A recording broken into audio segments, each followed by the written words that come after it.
योहानाचं पत्र, यूहन्नाची पत्री, सुसमाचार, योहान सुसमाचार, जॉन चॅप्टर 2, योहान अध्याय 2, जॉन योहान 2 अध्याय 2, त्याचं 1 ते 11, उसका 1 से लेकर 11 तक, 1 ते 11. जॉन चॅप्टर 2 वर्स 1 to 11. योहान अध्याय 2 त्याचं 1 ते 11. योहान यूहन्ना अध्याय 2 त्याचं 1 ते 11, उसका 1 से लेकर 11. फिर तीसरे दिन गलील के काना में किसी का विवाह था और यीशु की माता भी वहाँ थी. यीशु और उसके चेले भी उस विवाह में निमंत्रित थे. जब दाखरस घट गया तो यीशु की माता ने उससे कहा, उनके पास दाखरस घट नहीं रहा. यीशु ने उससे कहा, हे महिला, मुझे तुझसे क्या काम, अभी मेरा समय नहीं आया. उसकी माता ने सेवकों से कहा, जो कुछ वह तुमसे कहे वही करना. वहाँ यहूदियों के शुद्ध करने की रीति के अनुसार पत्थर के 6 मटके पत्थरे हुए थे, जिनमें 2-2, 3-3 मन समाता था. यीशु ने उससे कहा, मटकों को पानी से भर दो. उन्होंने उन्हें मुँह भर दिया. तब उसने उनसे कहा, अब निकालकर भोज के प्रधान के पास ले जाओ. और वे ले गए. और जब भोज का प्रधान वह पानी चखा तो दाखरस भर गया था. नहीं जानता था कि वो कहाँ से आया, परंतु जिन सेवकों ने पानी निकाला था वे जानते थे.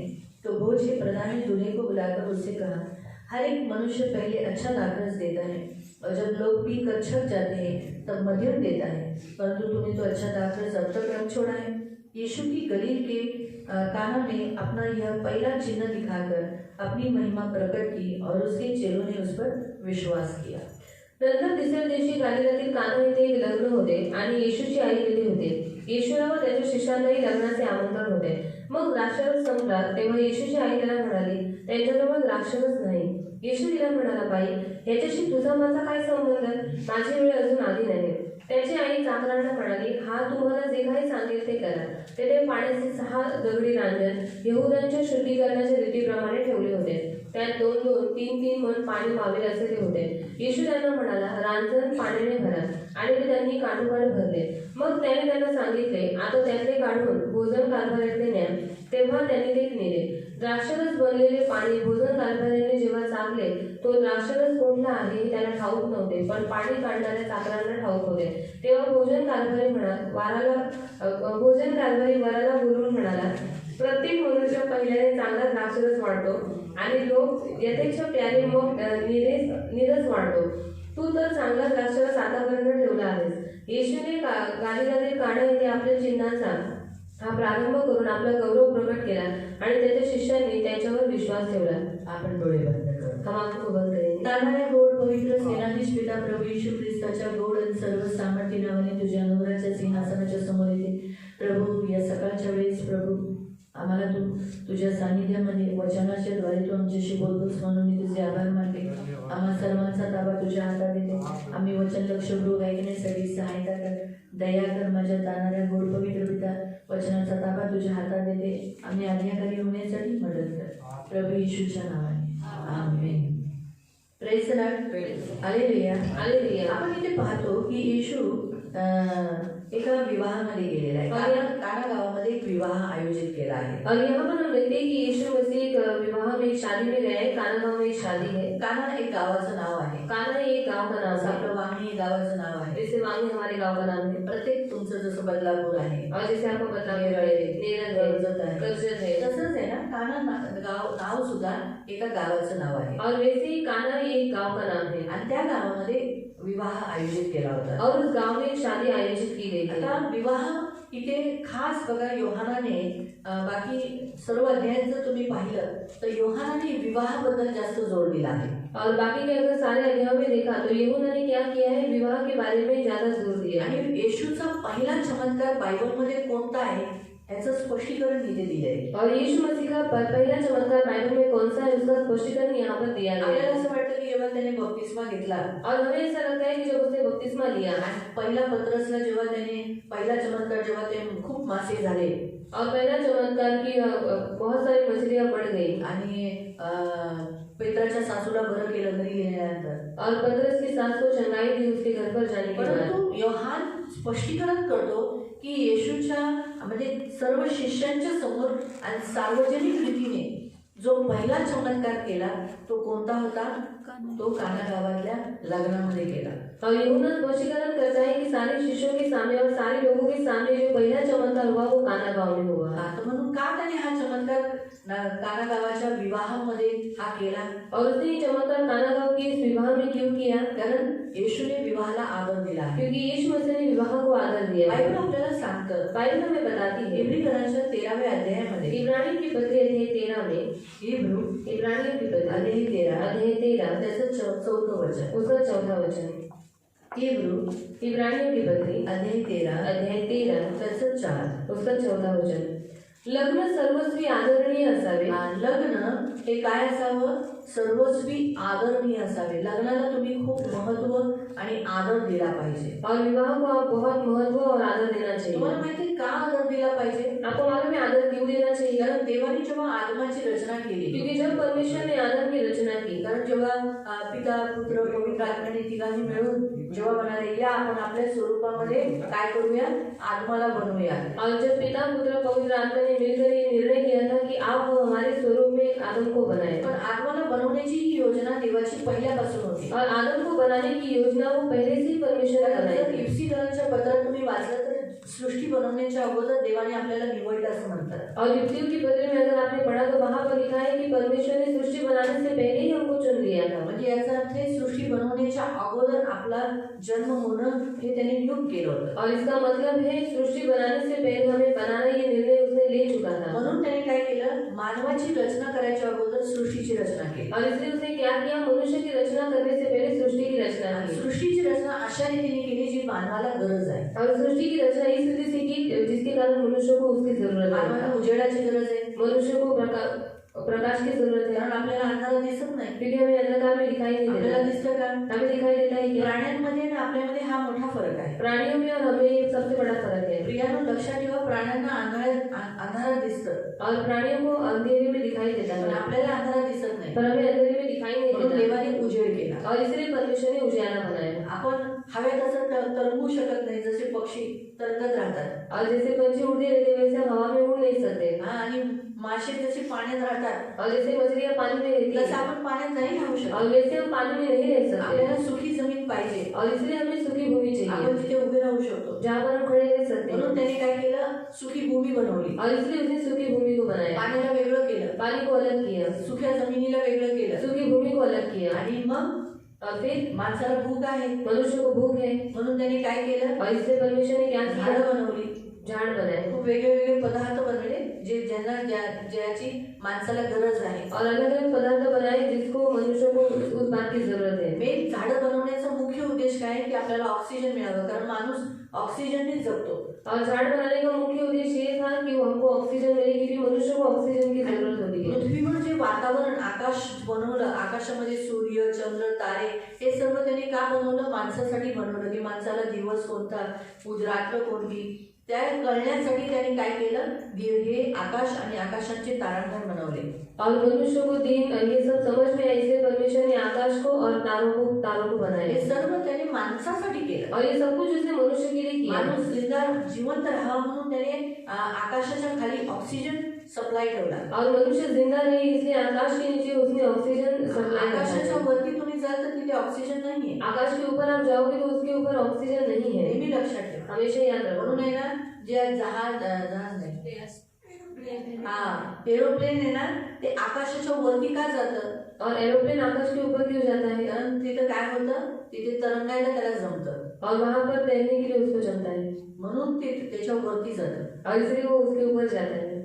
तेवढे बरंच त्यांची ती तशी टेक्निक त्या लोकांनी बनवली, ही देवाने त्यांना बुद्धी दिली। और ये परमेश्वर ने सब उनको बुद्धि दी है। देवाने ही सर्व सृष्टी जी बनवली, पाणी प्यायचं पाणी बनवलं, और परमेश्वर ने सारी सृष्टि को बनाया, पीने का पानी भी परमेश्वर ने बनाया, नदियों को हे बनाया। सर्व त्याने का केलं? और ये सब कुछ उसने क्यों किया? कारण त्याला माणसाला बनवायचं होतं, क्योंकि उसको मनुष्य को बनाना था। आणि माणसाला बनवणं हे त्याचं मुख्य काम होतं। म्हणून त्याने माणसाला लागणाऱ्या सगळ्या गरजा पहिल्या बनवल्या। और मनुष्य को बनाना ही उसका मुख्य उद्देश्य था, इसलिए परमेश्वर ने क्या किया? मनुष्य को लगने वाली सारी जरूरतों को पहले बना दिया, नंतर त्याने माणसाची उत्पत्ती केली। और बाद में उसने मनुष्य की रचना की। लक्षात ठेवा, म्हणून कधी पण आहे ना, या लक्षात ठेवा, देव पिता हा आपला वडील आहे. और याद रखो परमेश्वर पिता वो हमारा पिता है. तेव्हा त्याने पण तसंच योजना, त्यांनी पण जे नवरा बायको असतात त्यांना मुलांना जन्म द्यायच्या अगोदर आपलं घर, आपलं सर्व काही मुलांसाठी जे लागणाऱ्या वस्तू तयार करूनच मग मुलांची रचना करावी, उत्पत्ती करावी, असा आपल्याकडून देवाकडून आपल्याला संदेश भेटतो. और जो पति पत्नी रहते उन्होंने सब कुछ तैयारी करने के बाद ही बच्चे को जन्म देने की तैयारी करे, ऐसा परमेश्वर हमें सिखाता है. तर दुसरा पॉइंट आपल्याला आता पुढे जाऊया.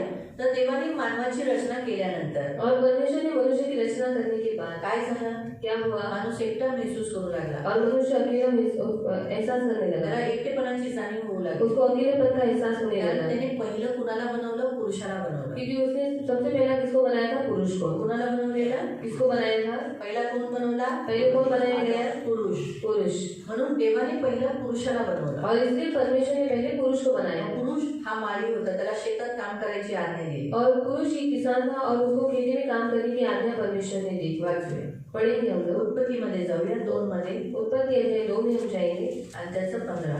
उसका 15. परमेश्वर देवाने मनुष्याला एदेन बागेत नेऊन तिची मशागत व राखण करायला ठेवले. पूर्ण सृष्टीची रचना बनवल्यानंतर, त्या रचना झाल्यानंतर त्याला देवाला असं वाटलं की एदन बाग पण बनवावी. और सारी सृष्टि की रचना करने के बाद परमेश्वर को ऐसा लगा कि मैं एदन बाग भी बनाऊं. बाग, बगीचा ज्याला म्हणतात. और जैसे बगीचा काही जण बघा घर बनवतात, कुछ लोग घर बनाते हैं, घराच्या पुढे बगीचा बनतात. और घर के सामने बगीचा बनाते हैं. क्यों? घर चांगलं दिसावं, घर अच्छा दिखे. आणि बगीचा असल्याने काय होतं, त्या झाडांकडून फ्रेश हवा येते, ऑक्सिजन भेटतं. और बगीचा होने के कारण ऑक्सीजन मिलता है, फ्रेश हवा आती है. तिथे तू आराम करू शकतो. और वहाँ पर हम आराम कर सकते हैं. बगीचेमध्ये बसून त्या हिरवळीमध्ये तो चहा पिऊ शकतो, असा अंग टाकू शकतो, त्या गवतांवर तो असा पाय करून चालू शकतो. तर त्याच्या पायांना गवत स्पर्श झाल्यामुळे त्याच्या शरीराला निरोगीपणा येतो. वो जो बगीचा जो बनाया गया था, उस बगीचे क्यों बनाते हैं लोग? इसलिए बनाते ताकि उस बगीचे में लोग बैठे, चाय पिए, और जो घास रहता है उस घास पर चलने पर हम क्या होते, हम हेल्थ हो जाते, हमें निरोगी हो जाते, हम चंगे हो जाते. इसलिए आप ऐसा मत सोचो घास किसी काम की नहीं. घास भी बहुत सारे कामों में इस्तेमाल, हमारे शरीर के लिए बहुत उपयोगी है. तो इसीलिए लोग बगीचा बनाते हैं. आणि म्हणून लोक बाग बनवतात. परमेश्वर ने बगीचा क्यों बनाया? आणि देवाने बाग का बनवली? इसलिए बनाया यासाठी बनवली ताकि परमेश्वर वहाँ मिले, की देवाने तिथे भेटावं. और परमेश्वर एक ऐसा शुद्ध और पवित्र और अच्छा परमेश्वर है जो वहाँ उनसे मिलने आता था. आणि देव पवित्र आणि शुद्ध देव आहे आणि तो तिकडे त्यांना भेटायला और उस यायचा. बगीचे में बहुत खाने के योग्य फल बनाए थे आणि त्या बागेमध्ये खूप खाण्याच्या योग्यतेची फळं बनवलेली होती, जो आदम के लिए एकदम अच्छी थी. आणि जी आदमासाठी खूप योग्य होती. जैसे उदाहरण अगर आप अपने सियोन का देखो, आणि उदाहरणार्थ सियनला बघा. सियोन में भी देखो आपके ब्रदर ने क्या कर दिया है, पूरा हरी हरी हरियाली कर दिया है. आणि सियनमध्ये पण अंगाने पूर्ण हिरवगाळ करून ठेवलेला आहे. इसमें सारे पेड़ पौधे लगा दिए आणि याच्यामध्ये सगळी झाडं लावलेली आहेत. ऐसे पेड़ पौधे लगाए जो हमारे सियोन के लिए, सियोन वासियों के लिए योग्य है. आणि अशी झाडं लावलेली आहे जी सियनसाठी आणि सियनच्या लोकांसाठी उपयोगी आहे. चीकू है, चिकू आहे. आप लोग खाते हो? तुम्ही खाता? मिलता है ना आपको चिकू? भेटतो ना तुम्हाला चिकू? पपई लगाए हैं, पपई आम लावली लगाए हैं, आंबा लावलेला आहे, शेंग लगाई है. शेंगा लावले आहेत. शेंग आने के समय पे सब लोग अब खा के भी अपने घर लेके जाते हैं ना. आणि शेंगा आल्याच्या नंतर तुम्ही खाऊन आपल्या घरी पण घेऊन जाता ना. सच है. खरी गोष्ट आहे. कप्पा लगाया है, कप्पा लावलेला आहे. तुम्हें भूल ही गई है ना. आप लोग कप्पा भी खाते हो. कोई लोग खास बोलते, ब्रदर हमको भी एक कप्पा मिलेगा तो हम हमारे घर में बनाएंगे. आणि काही लोक खास बोलतात की अंकल आम्हाला पण कप्पा भेटला तर आम्ही घरात भरून खाऊ. कोई लोग स्पेशल लेके जाते हैं. काही लोक स्पेशल घेऊन जातात. केला खाते हो? केळ खातात. ये सब इंसान को खाने के लिए वैसे ही लगाया है ना. आणि हे सगळं माणसाला खाण्याच्या योग्यतेचं तो बनवलेलं आहे. सोचो परमेश्वर ने जब बगीचा बनाया तो परमेश्वर ने भी वही फल लगाए हैं, वही झाड़ दिए हैं जिससे आदम के लिए बहुत उपयोगी और आदम के लिए खाने के योग्य और आदम के लिए ऑक्सीजन के लिए अच्छा, सोने के लिए अच्छा, घास का बगीचा, मस्त सब कुछ अच्छा था वहाँ. मग देवाने पण जी एदनची बाग बनवलेली होती तिथे पण देवाने आत्मासाठी चांगली झाडं लावलेली की त्याला चांगलं ऑक्सिजन भेटावं, फळ खाण्याचे योग्य त्याची झाडं देवाने लावली की त्याला खाऊन पिऊन चांगल्या रीतीने तिकडे राहू हमारा शकतो. बगीचा छोटा होता है, आपली बाग छोटी असते परमेश्वर का बगीचा बड़ा था. पण देवाची बाग मोठी होती देखो ना 4 नदी उधर. आणि 4 नद्या आहेत तिकडे. कितनी? किती? 4 नदी. 4 नदी. किसके लिए? कोणासाठी? आदम के लिए. आदमासाठी. एक इंसान के लिए एका माणसासाठी 4 नदियां बना दी. 4 नद्या बनवल्या. सोचो, है ना? तो उसके साथ साथ तो ये सारा प्रबंध मतलब परमेश्वर चाहता था कि ये सारी सृष्टि बनाई, लेकिन मैं ऐसे बगीचे में मिलूं जहाँ मेरा ये प्रिय, मैं उसका प्रिय वहाँ है. क्योंकि प्रियकर कहाँ मिलते हैं? आणि प्रियकर कुठे भेटतात? तो आदम प्रिय था ना, आणि आदम प्रिय होता ना, और परमेश्वर प्रिय करे ना, आणि देव प्रिय कराले ना, है ना? इसीलिए परमेश्वर उसे मिलने के लिए कि मैं उसे मिल सकूं, तो ये सृष्टि में से बेटर एक ऐसी जगह बनाई, अदन की वाटिका. आणि म्हणून मी त्याला तिकडे भेटू शकतो म्हणून देवाने काय केलेलं आहे, सृष्टी बनवली, पण त्याच्यापेक्षा त्यांनी काय बनवलं, एक एदनची बाग बनवली जिथे देव त्याला भेटायला जाऊ आदम शकतो. सबसे प्रिय व्यक्ति उसका था. आणि आदम हा सर्वात प्रिय त्याचा व्यक्ती होता. जो प्राणी उसने बनाए थे, आणि जे प्राणी त्याने बनवलेले होते सभी प्राणियों से त्या सर्व प्राण्यांपेक्षा ज्यादा प्रिय व्यक्ति था आदम. जास्त प्रिय होता आदम. आदम अभी 15 वचन पढ़ो. परमेश्वर देवाने मनुष्याला एदन बागेत नेऊन तिची मशागत व राखण करायला ठेवले. हाँ, उसे क्या करने को बोला? उसमें काम करने के लिए और उसकी रक्षा करने के लिए. यानी पहला इंसान कौन था? पहिले माणूस कोण होता? किसान. शेतकरी. क्या था? काय होता? किसान. शेतकरी. किसान का काम क्या है? शेतकऱ्याचं काम काय आहे? बढ़ाना, खेती कराना. आणि शेती करणं. तो इसीलिए परमेश्वर की इच्छा थी कि ये भी क्या करे?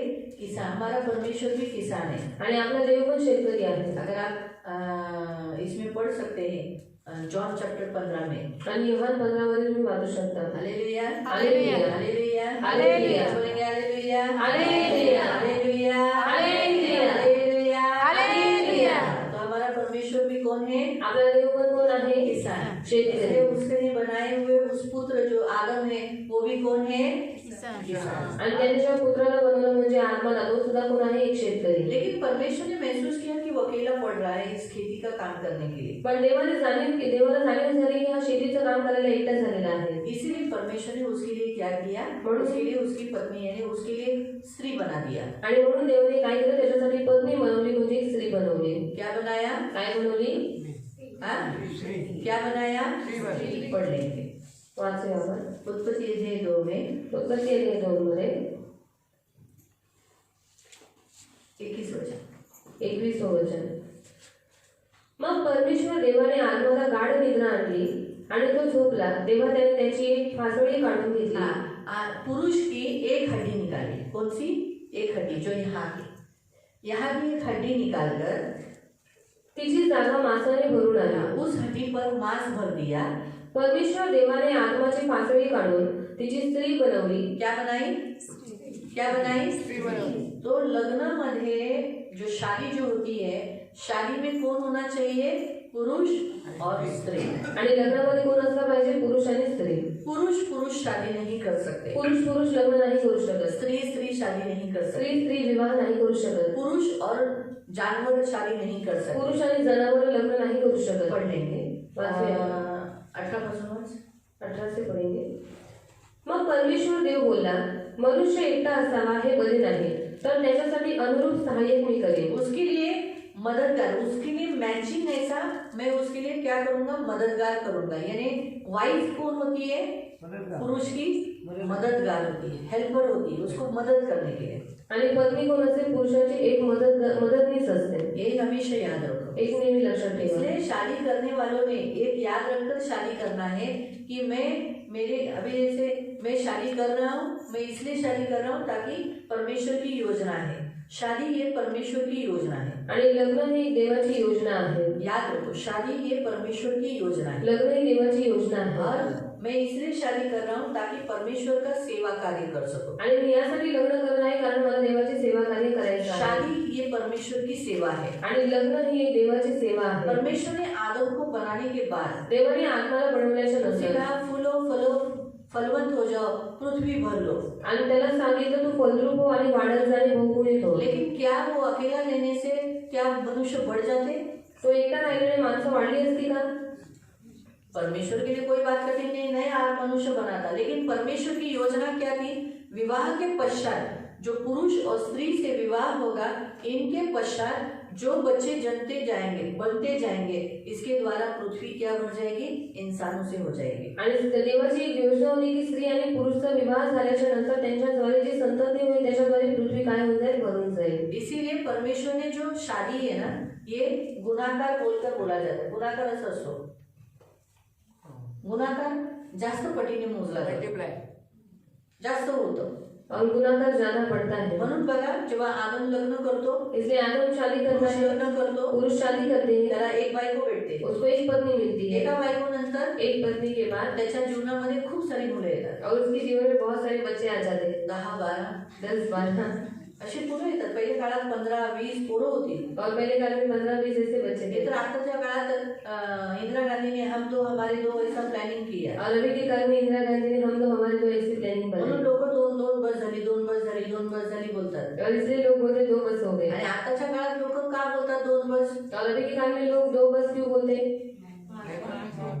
एक तो महागाई आहे, एक तो महंगाई, एवढं महागाई झाली आहे, इतनी महंगाई हो चुकी है गव्हर्नमेंट शाळेत पोरांना टाकायला त्यांना लाज वाटतात। और गवर्नमेंट स्कूल में डालने के लिए उनको शर्म आती है। म्युन्सिपालिटी शाळा आहे, म्युनिसिपल शाळा आहे, स्कूल है, फ्री पण स्कूल त्यांना है, असं वाटतं की माझी पोरं इंग्लिश मीडियम मध्येच शिकावे, और उनको ऐसा लगता है कि मेरे बच्चे इंग्लिश मीडियम में सीखे आणि म्हणजे ते चांगले शिकतील, तो अच्छे से म्हणजे सीखेंगे मग बरं वाटेल। तो अच्छा लगेगा। म्हणून लोक काय करतात, इंग्लिश मीडियम मध्ये टाकायला जातात आणि मग त्यांना ते परवडत नाही। और इसलिए लोग इंग्लिश मीडियम में डालने के लिए जाते हैं और उनको परवड़ता नहीं। म्हणून देवाची जी योजना आहे, और इसलिए परमेश्वर की जो योजना है मुलं संतती वाढावी, या जगामध्ये त्याची संख्या, परमेश्वराची संख्या वाढवावी, और इस संसार में जो परमेश्वर की जो संख्या है वो बढ़ जाए, यानी परमेश्वराच्या लोकांची, मतलब परमेश्वर के लोगों की त्यांची संख्या वाढावी, उनकी संख्या बढ़ी। ही घटती होऊन जाते ना। आता इंदिरा गांधीने जेव्हा हा लॉ काढला, हम दो हमारे दो, और इंदिरा गांधी ने जब ये लॉ निकाला कि हम दो हमारे दो, तर मुसलमानांनी तो लॉ पाळला का? और मुसलमान लोगों ने उस आता नियम का पण पालन किया क्या? अभी भी पालन करते हैं क्या? सगळे नाही पाळत, सब लोग पालन नहीं करते, देशात काटेकोर रीतीने पालन करतात। पर मस्जिद लोग एकदम अच्छे रीति से पालन करते पण हैं। मला सांगा की भारतामधले जे सेवक आहेत, अधिकारी आहेत, त्याच्यापेक्षा श्रेष्ठ कोण आहे? देव। और भारत के जो अधिकारी है उनसे भी बढ़कर हमारा परमेश्वर। देव काय बोलतो और आपल्याला? परमेश्वर हमारे लिए क्या बोलता का है? देवाला अजून इच्छा आहे आपल्याला मुलं देण्याची, और परमेश्वर की अभी इच्छा है कि और हमें बच्चे दे, मग आपण घेतली पाहिजे। तो हमें उससे लेना आणि चाहिए। सरकारने ठेवलेल्या आहेत ना शाळा, और सरकार ने स्कूल रखा है ना, पण तरी लोकांना काय पाहिजे, दुसऱ्या मुलांचं त्यांना असं वाटतं इंग्लिश मीडियम मध्ये गेलेली मुलं सगळी सभ्य असतात, और उनको ऐसा लगता है कि इंग्लिश मीडियम में जाने वाले बच्चे बहुत सभ्य रहते हैं, चांगले असतात, अच्छे चांगले रहते हैं, एज्युकेशन भेटतं, अच्छा एजुकेशन मिलता है, काही नाही। और ऐसा कुछ भी नहीं है, लक्षात ठेवा, याद रखना। त्यापेक्षा आपलं मराठी मीडियम सगळ्यात बेस्ट आहे। और उससे अच्छा हमारा मराठी मीडियम, बघा आम्ही मराठी मीडियम मध्ये शिकलेलो आहे, और हम मराठी मीडियम में ही सीखे हुए चांगलं हैं, शिक्षण घेतलं, अच्छा शिक्षण हमने लिया है। आम्हाला सगळं चांगल्या रीतीने शिकवलं। जे इंग्लिश मीडियम मध्ये पोरं जाऊन ती धडाना पडायची शिकली, और इंग्लिश मीडियम में बच्चे जाकर कुछ भी नहीं सीखते, ना धड मराठी त्यांना बोलता येतं, ना धड़ उनको मराठी बोलने ना आता हिंदी है, बोलता ना येतं, हिंदी बोलने आता ना है, इंग्लिश येतं। ना इंग्लिश बोलने आता इंग्लिश है, पण त्यांचे ग्रामर किती मिस्टेक होतात, और इंग्लिश में ग्रामर में उनकी कितने सारी पण मिस्टेक हो आमचं जाती मराठी है, आजही चांगलं आहे। पर हमारा मराठी आज भी अच्छा है। ते तर आम्ही लोक असे येतात या जगात राहून राहून असं होतो, पण लिहिण्याच्या बाबतीत आम्ही चांगलं लिहितो, और लिखने के मामले में अच्छे तरीके से लिख पाते हिंदी हैं, आम्हाला चांगलं येतं और हिंदी हमें अच्छे से आता आणि है, इंग्लिशही येतं। और इंग्लिश भी आता है। त्यापेक्षा मग कोणती मीडियम चांगली आहे? तो कौन सी मीडियम अच्छी है? आणि मेन काय होतं, इंग्लिश मीडियम मध्ये शाळेमध्ये मुलं गेल्यावर जरा जास्तच अहंकारी होऊन जातात, और इंग्लिश मीडियम में बच्चे जब जाते हैं तब ज्यादा अहंकारी हो जाते हैं, आणि मराठी मीडियम आपले माध्यम जे आहे त्याच्यात गेलं ना की मुलांना थोडंसं नम्रता राहते, थोडंसं हे नेहमी लक्षात ठेवा। और मराठी मीडियम में जाने के बाद बच्चे थोड़े नम्र रहते पण हैं, लोक कसं लोकांना बघून कॉम्पिटिशन करतात, पर लोग जैसे दूसरों को देखकर कंपटीशन करते हैं, आणि आपण ख्रिस्ती आहोत म्हणून आपल्याला ख्रिस्ती शाळा पण गरजेची असते। और हम मसीह है तो हमें मसीह स्कूल की भी जरूरत होती है। हे पण एक आहे समस्या आपल्यामध्ये, बऱ्याच याच्या कारण बऱ्याचशा शाळेमध्ये रीतिरिवाज शिकवतात, और बहुत सारे स्कूल में रीति रिवाज सिखाते हैं। मी त्या टायमाला हिंदू होती म्हणून ठीक आहे, मी ते सगळं रीतिरिवाज पाळले, पण जेव्हा आता मी ख्रिस्तात आली तर मला ते माझ्या मुलांना रीतिरिवाज नाही पालन करायचे आहेत ना। और जब मैं हिंदू में थी तो मैंने वो सारी रीति रिवाज पालन किए, पर जब मैं मसीह में आई तो मेरे बच्चों को वो नहीं करने देना था, नाही ठरवलं, पण और मैंने नहीं कराया। ज्या शाळेत आम्ही टाकलं त्यांना आम्ही रिस्ट्रिक्शन्स केलं केलं, टीचर्सला प्रिन्सिपलला आम्ही सांगून सांगितलं की आम्हाला हे चालत नाही, आमच्या धार्मिक विधीमध्ये ज्या अडचणी देतात त्या गोष्टी आमच्या मुलांकडून करू नका. और जिस स्कूल में मैंने डाला था मैंने उनको बताया कि धार्मिक बातों में हमें जो कुछ रुकावटें आती है वो बात हमारे बच्चों से आप मत करवा कर लेना. आम्ही हे सरळ वॉर्निंग दिलेली और ये हमें वार्निंग दिया था आणि बोलताना आम्ही कडकच बोलायचो. और कड़क रीति से ही हम बात करते थे. टीचर्स मध्ये भय राहायचं और इसलिए जो टीचर होते थे उनके अंदर भय रहता था. आणि ते जास्त करून त्यांनाच घाबरायचे. त्यांचं असं वागणं असं बसणं त्यामुळे लोक जरा धाकात असायचे. और ज्यादा करके अंकल को ही वो लोग डरते थे. कारण त्यांचं असं चालणं और उनका चलना बघणं त्याच्यामुळे लोक घाबरलं, बाबा जोशवा के पप्पा आ जाएंगे, जोशवा की मम्मी आ जाएगी.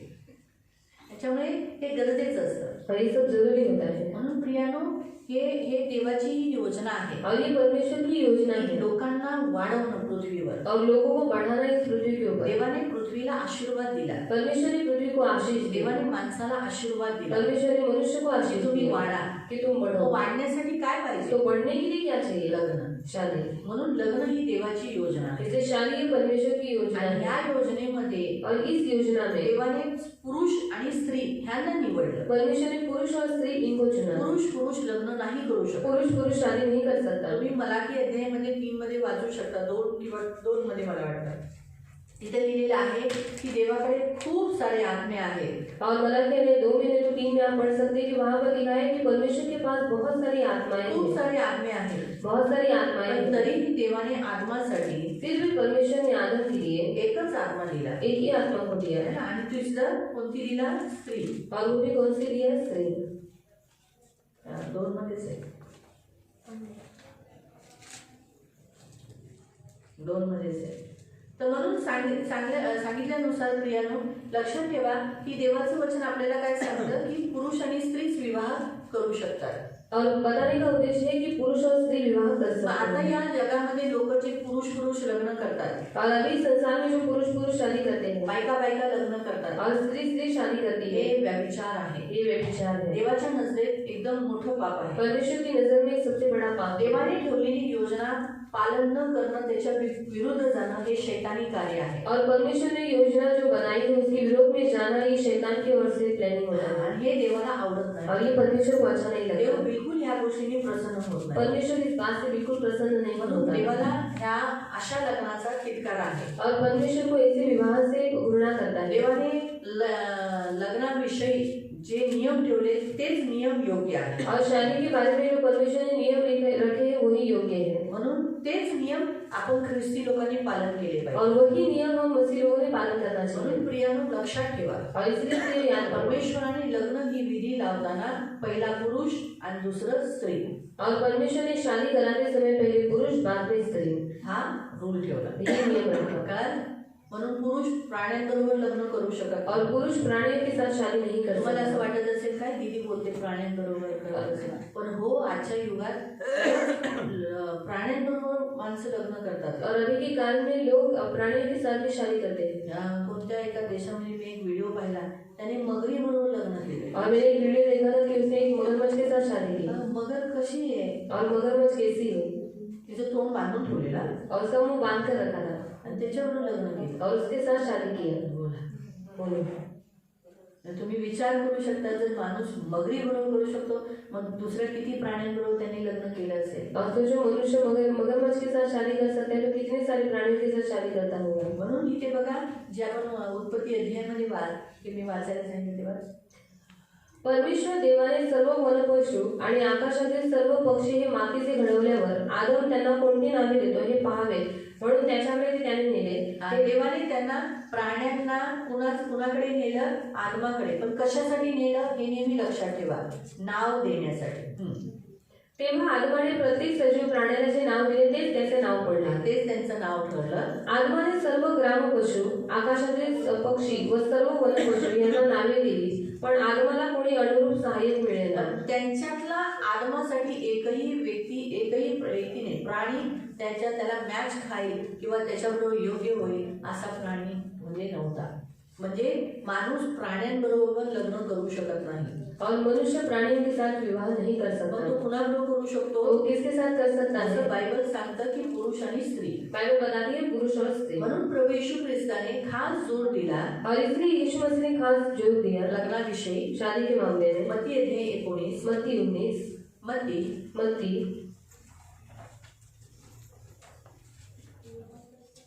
19 अध्याय 19, मॅथ्यू चॅप्टर 19 मत्ती अध्याय 19 आणि त्याचं 4 पासून वाचा। उसको 4 से हम पढ़ेंगे। ठीक आहे, चांगलं। 3 पासून वाचा। 3 से पढ़ेंगे। मग पुरुष तेथे आले। हा, फरीसी तुम्हाला माहिती आहे ना कोण आहे? ढोंगी, कपटी हे फरीसी होते। ते हमेशा येशूला परखायचे, येशूला कोणत्या ना कोणत्या गोष्टीमध्ये पकडवायचे त्यांना आणि मारायचे। हा त्यांचा मुख्य उद्देश होता फरीसी लोकांचा। आता हे फरीसी काय झाले? त्याच्याकडे आले। कशासाठी आले? आता पण परीक्षा घेण्यासाठी आले आणि त्याची परीक्षा पाहण्याच्या उद्देशाने म्हणाले, कोणत्याही कारणावरून बायको टाकणे शास्त्रात असे आहे काय? परमेश्वराच्या शास्त्रानुसार बायकोला आपण स्त्री त्याग करू शकतो का? डिवोर्स देऊ शकतो का? म्हणजे सोडचिठ्ठी देऊ शकतो। आपली मराठी भाषा सोडचिठ्ठी, हिंदी भाषा तलाक, इंग्लिश भाषा डिवोर्स देऊ शकतो का पवित्र शास्त्रानुसार? हाचा प्रश्न विचारला येशूला। ऐसा सवाल यीशु मसीह को पूछा गया। आणि येशूला शास्त्रामध्ये दिलेलं आहे ते माहीत आहे, और शास्त्र में लिखा है, यीशु मसीह को मालूम है। म्हणून त्याने फरीसीने शास्त्राच्या द्वारे त्याला चुंगलमध्ये फसवण्याचा प्रयत्न केला। और इसलिए वचन के द्वारा उसको फंसाने का उद्देश्य उन्होंने किया। पुढं त्याने उत्तर दिले, आता येशू त्यांना काय उत्तर देतोय? तुम्ही वाचले नाही काय? तुम्ही वाचले नाही का शास्त्रात? शास्त्रात तुम्ही मला शास्त्राबद्दल विचारताना मग पवित्र शास्त्रात तुम्ही काय वाचलं नाही का? की उत्पन्नकर्त्याने सुरुवातीलाच, ज्याने सृष्टी बनवली त्याने सुरुवातीलाच नर नारी अशी ती निर्माण नर केली। आणि नारी, म्हणजे लग्नामध्ये कोण असलं पाहिजे? नर आणि नारी। नर नर नाही, नारी नारी नाही, नर प्राणी नाही, नारी प्राणी नाही। येशू ख्रिस्त, ज्या येशूवर आपण विश्वास करतो और जिस यीशु मसीह के ऊपर हम विश्वास रखते त्याने हैं, लग्नाबद्दल स्पष्टपणे सांगितलेलं आहे। उसने शादी के बारे में स्पष्ट रीति से बताया है। लग्न काय असलं पाहिजे? शादी क्या होना चाहिए? देवाकडून असलेली योजना जी आहे, जो परमेश्वर की ओर से जो योजना है, आदरणीय आहे, आदरणीय त्याला है, रिस्पेक्ट दिला पाहिजे। उसको आदर देना चाहिए। त्याच्यामध्ये उसमें नर आणि नारी, पुरुष और स्त्री। जेव्हा आपण नर आणि नारीच्या शिवाय भलतंच काही करतो याचा अर्थ आहे आपण लग्नाला आदर देत नाही, देवाला आदर देत नाही, त्याचा मान सन्मान करत नाही, त्याचा तिरस्कार करतो और पुरुष त्याच्या विरोधात तो त्याचा बलवा करतो। पुरुष और स्त्री को छोड़कर भलाई कुछ और हम करते हैं, तो परमेश्वर का हम तिरस्कार करते हैं, उसकी आज्ञाओं का हम तिरस्कार करते हैं। वो म्हटले, याकरता पुरुष आपल्या आई बाबापासून सोडून आपल्या बायकोशी जुळून राहील। आणि अर्थ असा आहे की हे वचन तुम्ही उत्पत्तीमध्ये वाचू शकता। त्याच्यात असं आहे, जेव्हा लग्न झालं की लग्न होईपर्यंत मुलं कुणाच्या बाजूला झोपतात? आई वडिलांच्या बाजूला झोपतात ना, बरोबर? मग जेव्हा लग्न होईल तर इथं काय लिहिले? माता पिता को छोड़कर वो क्या हो जाएगा? वो एक तन हो जाएंगे, यानी माता पिता के बाजू में नहीं सोएंगे, वो लोग एक साथ सोएंगे। आपको समझ में आया? ये याद रखो। होता है लोग क्या करते हैं, शादी होने के बाद अपने बच्चे को बोलता रे अभी बीवी आ गई तो अभी अंदर जाते, बेडरूम में जाते, मेरे साथ नहीं सोता। इसलिए जो भी शादी कराने वाले हैं अपने बच्चों की, उनकी मानसिकता उन लोग ने तैयार कर लेनी चाहिए। आणि जे कोणी आपल्या मुलांचं लग्न करवतात त्यांनी आपली मानसिकता तयार केली पाहिजे। अरे बाबा, जिस बेटी का मैं शादी करने वाला हूँ, आणि ज्या मुलीचं मी लग्न करवणार आहे, मेरे सामने नहीं सोएगी आणि आता ती माझ्याबरोबर नाही अपने झोपणार, पति के साथ सोएगी। ती आपल्या नवऱ्याबरोबर वैसे झोपेल। मेरा बेटा अभी तक मेरे साथ सो रहा था, आणि आता तर माझा मुलगा माझ्या बरोबर झोपू शादी लागला, होने के बाद वो अपनी पत्नी के साथ सोएगा। पण लग्न झाल्यावर आपल्या बायकोबरोबर झोपेल। माँ बाप को छोड़ेगा मतलब ऐसा नहीं कि उनको छोड़कर अलग एक रूम में रहकर अलग रहेगा, ऐसा नहीं बताया यहाँ पर। आणि आई वडिलांना सोडून म्हणजे असं नाहीये की दुसरा रूम घेऊन तो तिकडे वेगवेगळे राहील, वैसा अर्थ नहीं है। त्याचा तसा अर्थ नाही। आज रजनी का बेटा रजनी के बाजू में सोता है, रजनीताईचा मुलगा रजनीताई बरोबर बड़ा झोपणार, होने के बाद भी सोता रहेगा। मोठा झाल्यावर पण झोपत लेकिन राहील, जब शादी हो जाएगी आणि तिला लग्न फिर वो झालं रजनी की बाजू में नहीं सोएगा। मग तो रजनीताईच्या बाजूला नाही झोपणार। कभी कभार मजाक की ओर से थक गया, बाहर ऐसे दोपहर के समय में बदन डाला, ठीक है, लेकिन जो पत्नी है पत्नी के साथ ही वो सोएगा। आणि जर कधी थकला तर भाई येऊन झोपला तर ठीक आहे, पण त्याला आपल्या पत्नीबरोबरच झोपायचं आहे. इसका अर्थ है वो अपनी माँ को रजनी को छोड़कर दूसरा एक फ्लैट बुक करेगा और वहां जाके रहेगा, ऐसा नहीं है। आणि तो आपल्या आईला सोडून दुसरा फ्लॅट बुक करायला तिकडे जाऊन राहिला असं नाहीये. तो याद रखो, ये जो ऐसा वचन बताया है ना, तो इसका गलत मीनिंग नहीं है। आणि जे वचन सांगण्यात आलेलं आहे त्याचा चुकीचा अर्थ होता है नाही. तो बोलते हैं कि प्रभु ने बोला इधर परमेश्वर ने कहा कि वो माता पिता को छोड़कर किधर रहेगा, अलग रहेगा, अपनी पत्नी के साथ रहेगा। तो हाँ, लेकिन वो कहाँ पर, उनका एक सेपरेट बेडरूम होना चाहिए। आणि खूप लोक बोलतात की जसं देवाने वचनामध्ये सांगितलेलं आहे की तो आपल्या आई वडिलांना सोडून तो सेपरेट राहील, पण त्यांचा एक वेगळा बेडरूम असला पाहिजे. घर वो एक ही रहेगा, घर एकच राहील. शादी बोला तो दो घर जुड़ना होता है। आणि लग्न म्हटलं तर दोन घर जुळणं होतं. हाँ, दो घर जुड़ना होता है, आणि दोन घर जुळणं. क्योंकि शादी जो बोला गया है ना, तो एक बंधन है। आणि लग्न हे म्हणण्यात आलेलं एक बंधन आहे. परमेश्वर ने उन्हें प्रेम के बंधन में बांधा है। आणि देवाने त्यांना प्रेमाच्या बंधनामध्ये बांधलेलं आहे. प्रेम के, प्रेमाच्या, निस्वार्थ के, निस्वार्थाच्या, विवाह के आणि लग्नाच्या, और सहमति के, आणि सहमतीच्या, आनंद के, आनंदाच्या, ऐसे बहुत सारे बंधन है। उन बंधनों में उन्हें बांधा है। आणि अशी खूप सारी बंधनं आहेत त्याच्यामध्ये देवाने त्यांना और ये बांधलेलं आहे. बंधन जो है वो आखिरी टाइम तक, जब तक सांस है तब तक है। आणि ही जी बंधन आहे जोपर्यंत श्वास आहे तोपर्यंत ही बंधन आहे. ओनली पति पत्नी बंधनों में नहीं जुड़ते हैं, परंतु एक फैमिली दूसरे फैमिली से जुड़ती है। फक्त नवरा बायको बंधनामध्ये जुळत नाही, पण एक कुटुंब दुसऱ्या कुटुंबाशी जुळलेलं असतं. इसीलिए पति और पत्नी अलग अलग फैमिली से होनी चाहिए। आणि म्हणून नवरा आणि बायको वेगवेगळ्या कुटुंबातून असले पाहिजे. लैंगिक व्यवस्था 19वें अध्याय में लैंगिक जो परमेश्वर ने आचरण बताया है कि तुझे इनमें से शादी नहीं करना है, मौसी की लड़की से शादी नहीं करना है, सौतेली माँ के साथ शादी नहीं करना है, ये सारे जो बताए गए हैं वो क्यों नैतिक आचरण क्यों बोला गया है? ताकि विवाह करने के समय पर वो किससे शादी करना है, कोई दूर के रिश्तेदार या दूसरे फैमिली से, उसी से वो विवाह कर सकता है, अपने घर के फैमिली से नहीं कर सकता। आणि आपल्या घरातल्या कुटुंबातल्या कोणत्याही व्यक्तीशी तो विवाह नाही करू शकत. ये मुख्य उद्देश्य है। आणि हा मुख्य उद्देश आहे. ब्लड से नहीं होना चाहिए। कारण रक्ताशी जुळलं जैसे पाहिजे. मैं मौसी की लड़की से, मौसी का लड़का से नहीं, वो भाई भाई हो जाते, बहन भाई हो जाते। मावशीची मुलगी किंवा मावशीचा मुलगा हे भाऊ बहीण होऊन जातात. इससे हम नहीं, ऐसे हम रिश्तों में नहीं जाना है। आणि अशा नात्यांमध्ये आपण नाही जायचं. बहुत सारे लोग आत्या के लड़के से करते हैं, आणि खूप सारे लोक आत्याच्या मुलीशी करतात, मुलाशी करतात, और मामा की लड़की से, आणि मामाच्या ये मुलीशी. रिश्ते से नहीं जाना है। आणि अशा नात्यातून नाही जायचं. इसलिए दोनों भी कुटुंब जो शादी करते हैं तो कुटुंब अलग अलग होना चाहिए, आणि दोन्ही कुटुंब लग्न करतात वेगवेगळं असलं पाहिजे, अलग फैमिली से होने चाहिए। आणि वेगळ्या कुटुंबातून असले ये पाहिजे. मुख्य उद्देश्य है। आणि हा मुख्य उद्देश आहे. इसीलिए कहने का उद्देश्य जो परमेश्वर ने यहाँ बताया कि अलग हो जाएंगे, माता पिता से अलग हो जाएंगे, मतलब कैसे?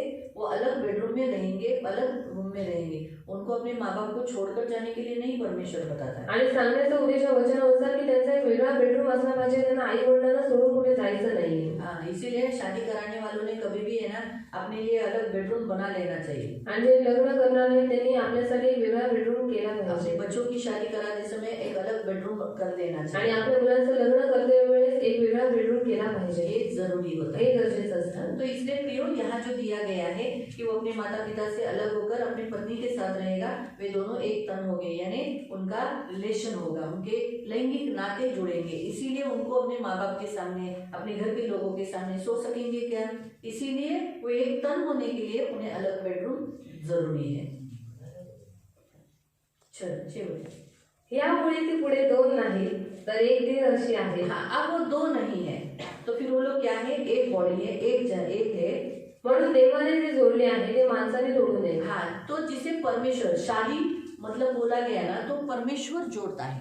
आणि लग्न हे देव जोडतो. याद रखो, लक्षात ठेवा. शादी परमेश्वर जोड़ता है। आणि लग्न हे देव जोडतो. इसीलिए जो फरीसियों ने प्रश्न पूछा था उसका उत्तर परमेश्वर ने दिया, यीशु मसीह ने दिया कि इंसान उसे न तोड़े, इंसान उसे अलग न हो। आणि पुरुषी लोकांनी जो काही प्रश्न विचारलेला त्याचं उत्तर येशू ख्रिस्ताने दिलेले आहे की माणसाने त्याला तोडू नये. हाँ, इंसान तोड़ नहीं सकता, माणसं त्याला तोडू नाही खुद से शकत, वो अलग नहीं हो सकता। स्वतःहून ते वेगळे नाही होऊ शकत. होता है लोग इसीलिए बोलते हैं ना, शादी करते समय बहुत सी चेकिंग क्यों करना पड़ता है, रुकना क्यों पड़ता है, परमेश्वर से पूछना क्यों पड़ता है? अभी आदम और हव्वा के जीवन में हुआ क्या? परमेश्वर की ओर से ये विवाह हुआ था। आणि आदम आणि हवेच्या विवाहामध्ये झालं काही, देवापासून हे विवाह झाला होता. देखा गया तो मैरिज भी एक गिफ्ट है परमेश्वर की ओर से। आणि लग्न हे पण एक गिफ्ट आहे देवाकडे. जैसे बच्चे यहोवा के दान है, आणि जशी मुलं ही देवापासून मिळालेली दान आहे, पुरुष और स्त्री को गिफ्ट है उनका शादी। तसंच पुरुष आणि स्त्रीला गिफ्ट आहे लग्न। इसलिए बाइबल में लिखा है कि जिसने विवाह कर लिया, आप पढ़ सकते हो उस वचन को, प्रोवर्ब्स 18 में, नीतिसूत्र 18 मध्ये, प्रोवर्ब्स नीतिसूत्रे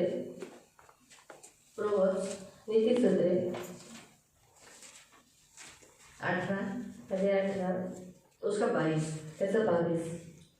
ज्याला गृहिणी लागते हाँ, जिसने शादी कर लिया त्याला उत्तम लाभ घडतो, उसे उत्तम पदार्थ मिला, त्याला परमेश्वराचा अनुग्रह प्राप्त होतो। परमेश्वर का अनुग्रह उस पर हुआ है, यानी उसको परमेश्वर का गिफ्ट मिला है, दया हुई है। तो किसको? पुरुष को। यानी पुरुष जब शादी करता है तो परमेश्वर उसको गिफ्ट दिया है, उसकी पत्नी। आणि जेव्हा पुरुष लग्न करतो तर देवाने त्याला एक गिफ्ट दिलेला आहे, त्याची पत्नी। उसी रीति से जब स्त्री विवाह करती है तो उसको गिफ्ट मिला है, उसका पति। आणि जेव्हा स्त्री विवाह करते तेव्हा तिला गिफ्ट भेटलेला आहे, तिचा नवरा। मैरिज ये गिफ्ट है, आणि लग्न हे एक गिफ्ट और आहे, इसीलिए परमेश्वर मैरिज के बारे में हिसाब लेगा। आणि म्हणून देव लग्नाच्या बाबतीत हिशोब घेईल। परमेश्वर जो जो गिफ्ट देता है उसका हिसाब लेता है। देव जे काही गिफ्ट देतो त्याचा हिशोब देव देतो। जैसे शादी, जसं लग्न, तो शादी का हिसाब लेगा, मग लग्नाचा हिशोब कि घेईल, तुम कैसे रहे, तुम्ही कसे राहिला, तुम कैसे कर रहे हो, तुम्ही कसं तुम केलं, अच्छा लाइफ जी रहे हो, चांगलं जीवन जगताय का। दूसरा, दुसरं, आपको बच्चे गिफ्ट दिए गए, तुम्हाला मुलं गिफ्ट दिली आपने आहे, उन बच्चों को परमेश्वर में बढ़ाया क्या, मग त्या मुलांना देवामध्ये वाढवलं का, परमेश्वर के बारे में सिखाया क्या, देवाबद्दल शिकवलं का। ये सारे बारे में परमेश्वर आपसे हिसाब लेगा। आणि या सगळ्या गोष्टींचा हिशोब देव तुमच्याकडून घेईल। तिसरं, पवित्र आत्मा ये गिफ्ट मिला है, पवित्र आत्मा हे गिफ्ट भेटलेलं उसके आहे, द्वारा आपको बहुत सारे दान मिले हैं। आणि त्याच्याद्वारे तुम्हाला खूप सारे दान भेटलेले आहे, गिफ्ट भेटलेले तो आहे। परमेश्वर देखेगा कि अरे तुझे मैंने अन्य भाषा दिया, तू मेरे साथ तो बात करता ही नहीं, आणि देव बोलेल की मी तुला अन्य भाषेने दान दिलं, मग तू अन्य भाषेचं काही मैंने बोलतच तुझे नाही। आत्मा परखने का दान दिया, मी तुला आत्मपरमाचं श्रद्धा दान करने का दिलं, दान दिया, आरोग्य देण्याचं दान उसका दिलं, इस्तेमाल किया नहीं, मग तू त्याचा वापर नाही क्यों केला, नहीं किया, का नाही केला। है ना। परमेश्वर ने किसी को 10, किसी को 5, किसी को 1 दिया है। आणि देवाने कोणाला 10, कोणाला 5, कोणाला 1 दिलेला आहे। 10 ने और कमाए, 10 व्यक्तीने अजून इस्तेमाल कमावले, किए, म्हणजे त्याचा वापर केला। लेकिन जिसको 1 मिला आणि था, ज्याला 1 भेटला होता उसने इस्तेमाल नहीं किया, त्याने त्याचा वापरच नाही केला। परमेश्वर ने हिसाब लिया ना। देवाने त्याच्याकडनं हिशोब घेतला। वैसे ही परमेश्वर हमें जो गिफ्ट देता है उसका हिसाब लेगा। मग तसंच देव जे आपल्याला गिफ्ट देतो त्याचा देव हिशोब तो घेईल। शादी भी एक परमेश्वर की ओर से दिया हुआ गिफ्ट है, आणि लग्न हे पण देवाकडून मिळालेले एक गिफ्ट तो आहे, इसलिए हमें उसका केयर करना चाहिए, आणि आपण त्याची काळजी घेतली ख्याल पाहिजे, करना चाहिए, आणि त्याची काळजी और घेतली उसको पाहिजे, आदर देना आणि चाहिए। त्याला आदर दिला पाहिजे। मालूम है? तो ये गिफ्ट है परमेश्वर की ओर से। आणि हे गिफ्ट आहे देवाकडून तो मिळालेलं। इसलिए प्रियो, शादी मैंने आपको पहला पॉइंट बताया, आदरणीय बात है। आणि तुम्हाला पहिला पॉईंट सांगितला की ती आदरणीय गोष्ट आहे। क्यों? क्योंकि ये परमेश्वर की योजना है, का? कारण ही देवाची योजना आहे। ताकि इस संसार में जो लोग बढ़ने के लिए शादी इम्पोर्टेंट है, आणि या जगामध्ये लोक वाढण्यासाठी लग्न महत्वाचं आहे। ये परमेश्वर की योजना है। तो जो शादी करता है वो परमेश्वर की योजना के लिए हाँ बोलता है। आणि जो विवाह करतो तो देवाच्या योजनेसाठी हा तो म्हणतो। उसकी व्याख्या मैं आपको बता देती हूँ। त्याची व्याख्या मी तुम्हाला सांगते। विवाहाबद्दल बायबल संबंधी दृष्टिकोन म्हणजे देवाची सेवा। मतलब जो कोणी लग्न करण्याची इच्छा ठेवतो तो देवाची सेवा करण्याच्या उद्देशाने लग्न करतो। और जो कोई शादी करने की इच्छा रखता है वो परमेश्वर की सेवा करने की वो इच्छा रखता है। म्हणून एक पुरुष, इसलिए एक पुरुष, एक स्त्री, एक स्त्री वेगवेगळ्या कुटुंबातील अलग अलग कुटुंब में से देवाने दिलेले आहे परमेश्वर ने दिए हुए हैं, स्वेच्छित, म्हणजे स्वतःच्या मर्जीने लग्न केलं। खुद की मर्जी से शादी की है, तुम्हाला कोणी जबरदस्ती केलं नाही। आपको किसी ने जबरदस्ती नहीं की। लग्न हे जबरदस्ती नसतं, शादी जबरदस्ती नहीं होती तुमच्या सोयीच्छेने झालं पाहिजे। और आपकी वो इच्छा से होना म्हणून चाहिए। बघा, ख्रिस्ती लग्नामध्ये खास त्याला सर्वात पहिला प्रश्न विचारला जातो की तू हे तुझ्या मर्जीने हिला पत्नी म्हणून आणि लग्न करायला तू तयार आहेस का? और तो काय म्हणतो? हो। मग तोच प्रश्न नवरीला विचारला जातो, तू हे लग्न स्वतःच्या मर्जीने ह्याला आपला पती म्हणून स्वीकार करायला तयार आहेस का? ती म्हणते हो। हे का विचारलं जातं? कारण त्याच्यात तुमची इच्छा, स्वइच्छा आली पाहिजे। उद्या तुम्ही लग्न झाल्यानंतर म्हटलं नाही पाहिजे आईने लग्न की जबरदस्ती करवलं, बापाने लग्न जबरदस्ती केलं, दीदीने लग्न जबरदस्ती केलं म्हणून आम्ही केलं। और शादी होने के बाद आप ऐसा नहीं बोलना चाहिए कि माँ बाप ने जबरदस्ती किया, दीदी ने जबरदस्ती किया इसलिए हम लोग ने शादी की। हे जबरदस्तीची कामं नसतात, और ये जबरदस्ती का काम नहीं होता। लक्षात ठेवा। याद लग्न रखना। हे सोय इच्छेचं असतं। म्हणून व्याख्यामध्ये असं दिलेलं आहे, काय आहे व्याख्या? की विवाहाबद्दल बायबल संबंधी देवाची सेवा करण्याच्या उद्देशाने, की तुम्ही देवाची कोणती सेवा करताय? आप परमेश्वर की कौन सी सेवा कर रहे हैं? लग्न करून, शादी करके हा, काय वाढवायची? संतती. तुम्ही तर 2च वाढवली. तेव्हा तुम्हाला येशू माहीत नव्हता ना. काश, है ना? किती संख्या वाढवायची. संख्या वाढवायची. लोकांना आवडत नाही. मी जेव्हा दीदी बोलते ना संख्या वाढवा, तर बाबा आम्हाला कसं परवडणार. लोग अच्छा नहीं लगता जब मैं बोलती हूँ कि संख्या को बढ़ाओ तो कधी कधी बोलते अरे तुला 2 पोरं झाले, 1 मुलगी होऊन दे. और 2 बच्चे हो गए, अभी 1 लड़की होने दे. मुलगी झाल्याने खूप फरक असतो. एक लड़की होने से बहुत फर्क पड़ रहा है. मुलगी असते गरज तर पाय बी दाबून देईल, घरात काम बिम करेल, मदत करेल, आल्याला वाटलीस पाणी तरी देईल. और लड़की होने के बाद बहुत फर्क होता है. पैर दबा कर देगी, घर का काम करेगी, आने के बाद उसे पानी पिलाएगी. खूप फरक असतो. बहुत फर्क होता है. म्हणून मुलगी महंगाई है दीदी, आप क्या बोलते हैं, नहीं जमेगा. दीदी खूप महाग आहे, तुम्ही काय बोलता, आता नाही अरे जमणार. उसको सरकारी स्कूल में डाल. आणि सरकारी शाळेत दिला टाक. नहीं नहीं, 2 बच्चे प्राइवेट स्कूल में और इसको सरकारी में डाल दे. वो कुछ नहीं बोलेगी, बेचारी लड़की अच्छी रहती है. तो बोला वो पक्षपात हो गया ना. बोला हमारा भी ऐसे ही हुआ है. पक्षपात होता है, कस डाल दो, लेकिन एटलीस्ट एक लड़की तो हो जाएगी. बहुत फर्क पड़ता है लड़की से. आणि मुलगी असल्यामुळे खूप फरक पडतो. मेन क्या होता है, हमारे घर के लोग लड़कों को इसी रीति से बढ़ाते हैं. झाड़ू मारना तेरा काम नहीं है बाबा, ये काम करना तेरा काम नहीं है बाबा, ये लड़की का काम है, ये लड़की का काम है. इसलिए लड़के बैठे रहते हैं. इसलिए लड़कों को आदत नहीं. जब अगर माँ बोलेगी पिताजी आए जा उसके हाथ से बैग है, ये तेरा काम है. पिताजी आए जा उसको पानी दे, ये तेरा काम है. जा पिताजी आए उनका शूज निकाल, उनका सॉक्स निकाल, ये तेरा काम है. तू उसका बेटा है, तू नहीं करेगा तो कौन करेगा. चल चल कर. ये कराना हमारी ड्यूटी, लेकिन हम लोग कराते नहीं है.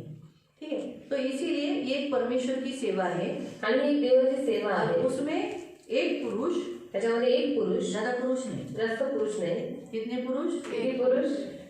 शादी एक ही पुरुष से होती है, एक ही स्त्री से होती है. आणि लग्न एकाच पुरुषाचे आणि एकाच स्त्रीचे होता. इसलिए अलग अलग कुटुंब से वेगवेगळ्या कुटुंबातून स्वेच्छिक यानी खुद की मर्जी से स्वतःच्या मर्जीने और लैंगिक इच्छाओं को आनंद देने के लिए आणि लैंगिक इच्छांना आनंद आणि देण्यासाठी सार्वजनिक रीति से, सार्वजनिक यानी सभी लोगों के सामने, ये चुपके से 2 जन आपस में शादी किया,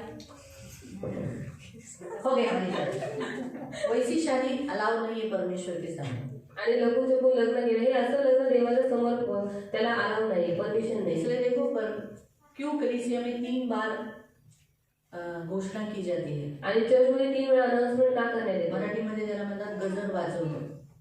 का ते केलं जातं. और सूचनाएं क्यों दी जाती या है. लक्ष्मीच्या लग्नाला तर 3 पेक्षा जास्त झालं. और लक्ष्मी दीदी की शादी में 3 से भी ज्यादा हुआ है. 3 पेक्षा जास्त झालं. 3 चर्च आहे म्हणून ठीक आहे. दुसरं कोणाची असतं तर 3च वेळा वाजवलं असतं. तर हे का करवतात. ये क्यों करवाते हैं. कारण लग्न हे सार्वजनिक आहे, क्योंकि शादी ये सबके सामने होती है, लपून छपून नाही. छिपकर नहीं. देवाने लग्न आगमाचं हवेचं लावलं. पूर्ण प्राण्यांच्या समोर, स्वर्गदूतांच्या समोर सर्व स्वर्गदूत होते, तुरही वाजवत होते, म्युझिक वाजवत होते. आणि त्या सगळ्यांच्या समोर देव त्यांच्यामध्ये येशू ख्रिस्त आदम हवेचं लग्न लावलं.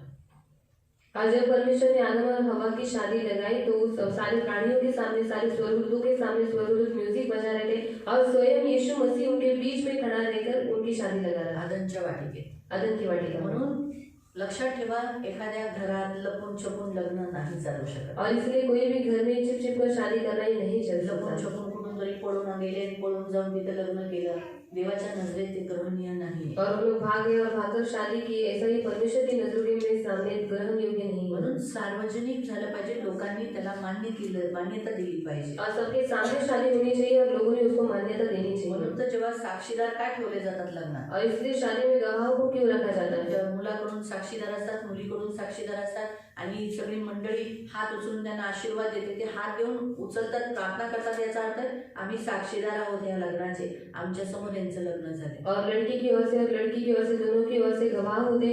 और जितने लोग शादी में आते हाथ उठाकर उनको आशीष देते, मतलब वो लोग बताते कि हम उनके गवाह हैं. आणि सार्वजनिक आणि सामाजिक संघटन म्हणजे एकत्र होण्यासाठी समाजामध्ये, या जगामध्ये जे देवाने बनवले त्याच्यामध्ये एक संघटना, म्हणजे तुम्ही जेव्हा एक कुटुंब बनता, नवरा बायको त्यांची मुलं, एक संघटना म्हणजे मिळून राहण्यासाठी. और इस तरह वेगळे वेगळे लग्न झालं, चला आई वडिलांपासून बाय, माझं लग्न झालं, टाटा टाटा करण्यासाठी नाही. जुळून, संघटना म्हणजे काय, जुळवणं ना, एकत्र करणं, त्याच्यासाठी लग्न, ही आहे व्याख्या लग्नाची. और इस संसार में आपको एक कुटुंब बोलकर एक इकट्ठा रखना, ये व्याख्या है शादी की. लग्न झाल्यावर लगेच लोक म्हणतात चला बाबा आपण चाललो बाबा, बाई आपल्याला जमत नाही या सासूबरोबर, या सासऱ्याबरोबर, ले खटाळे सासरा, ही नणंद बरोबर नाही, चला आपण वेगळं जाऊ. तशासाठी नाही लग्न, सामाजिक संघटना म्हणजे एकत्र जुळून राहण्यासाठी आहे. और शादी होने के बाद बहुत सारे लोग बोलते हैं कि सास अच्छी नहीं, ससुर अच्छी नहीं, चलो हम लोग जाकर अलग रहते हैं. ऐसी उसकी योजना नहीं है, पर परमेश्वर की योजना है कि आप एक कुटुंब मिलकर रहें. म्हणून लग्न म्हटलं पाहायला गेलं ना तर कायदेशीर देवाच्या योजनेचा एक आवश्यक भाग आहे. और शादी अगर देखा गया तो परमेश्वर के नियम के अनुसार एक आवश्यक एक भाग है. आणि स्त्री आणि पुरुष हे प्रेमळ नातं आहे. और स्त्री और पुरुष ये प्यार भरा रिश्ता है. यांचा प्रेमळ नातं आहे. और इनका प्यार भरा रिश्ता तर है. लग्न हे प्रेमळ नातं आहे. और शादी एक प्यार भरा रिश्ता है. दोन्ही कुटुंबात प्रेमळ, दोनों कुटुंब में प्यार, नवरा बायकोमध्ये प्रेमळ, पति पत्नी में प्यार, जिव्हाळ्याचं नातं आहे. और एक जिव्हाळ्याचं नातं म्हणजे आपल्याला जवळचं, खूप जवळचं, नजदीक का रिश्ता है. हा. म्हणून दोन कुटुंब आणि जे जुळतात दो कुटुंब जुड़ जाते ते हैं लोक जवळचं नातं झालं. और वो नजदीक का रिश्ता म्हणून होता है. म्हणतात ना इन इन. इसलिए बोलते हैं समधीन समधीन समधन समधन. ते हे का बोलतात, कारण त्यांचं नातं जुळलं गेलं, क्योंकि उनका रिश्ता जुड़ गया है और नजदीक का रिश्ता हो गया है. जवळचं नातं झालं. तसं म्हणून ह्या गोष्टी लग्नाच्या द्वारे होतात और ये सब बातें शादी के द्वारा ही होती है. आणि निस्वार्थ संबंध आहे हा. और निस्वार्थ संबंध है. म्हणजे जेव्हा पुरुष लग्न करतो जब पुरुष शादी करता है तो निस्वार्थाने लग्न केलं पाहिजे, यासाठी की बाबा मी माझ्या पत्नीला, माझ्या मुलाबाळांना शेवटपर्यंत सांभाळेल. और निस्वार्थ उसने वो उनके साथ रिश्ता बनाना चाहिए कि मैं अपनी पत्नी के साथ, अपने बच्चों के साथ अच्छी रीति से उनके साथ रहूंगा. बाई जेव्हा लग्न करते तर तिने पण निस्वार्थ घरात सेवा केली पाहिजे. बोली नाही पाहिजे मी काम करते मला मजुरी द्या, चला मला पगार द्या. और जब स्त्री शादी करती है तो उसने भी निस्वार्थ लोगों की सेवा करना चाहिए कि नहीं बाबा अभी मैं काम कर रही हूँ तो आप लोग मुझे पैसा लो. पुरुषाने असं नाही म्हटलं पाहिजे मी कामवतो म्हणून तुम्ही माझी सेवा करा. और पुरुष ने ऐसा नहीं बोलना चाहिए कि मैं कमाता हूँ इसलिए तुम लोग मेरी सेवा करो. तर हे रिलेशनच असं आहे, नातं असं आहे की तुम्हाला निस्वार्थ एकमेकांची सेवा करायची. और ये रिश्ता ऐसे है कि आपको निस्वार्थ एक दूसरे की सेवा करना है. आणि हे लग्न करतानाच, लग्न करायच्या अगोदरच तुम्ही ठरवायचं की मी ह्याच्याशी लग्न करणार आहे. आता मला, मी कामवाली म्हणून नाही चालली, पण मला त्या घरातलं सगळं काम करावं लागणार. और शादी करते समय ही ये मन में डाल देना है कि अभी मैं शादी करने के बाद मुझे उस घर का काम करना ही पड़ेगा. हा. मग असं बोलू नाही शकत, नाही ना माझ्याने नाही जमणार, लेच काम आहे, भलतो कुठे काम आहे असं.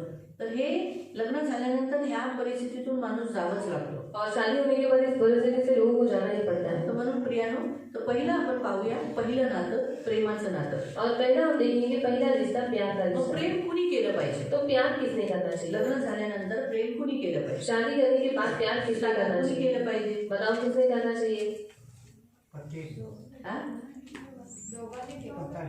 हा, बरोबर, दोघांनी केलं पाहिजे. दोनों ने करना वाचूया चाहिए. इफिसियन्सचं पत्र इफिसियों की पत्री 5वां अध्याय अध्याय 5 25. उसका 25.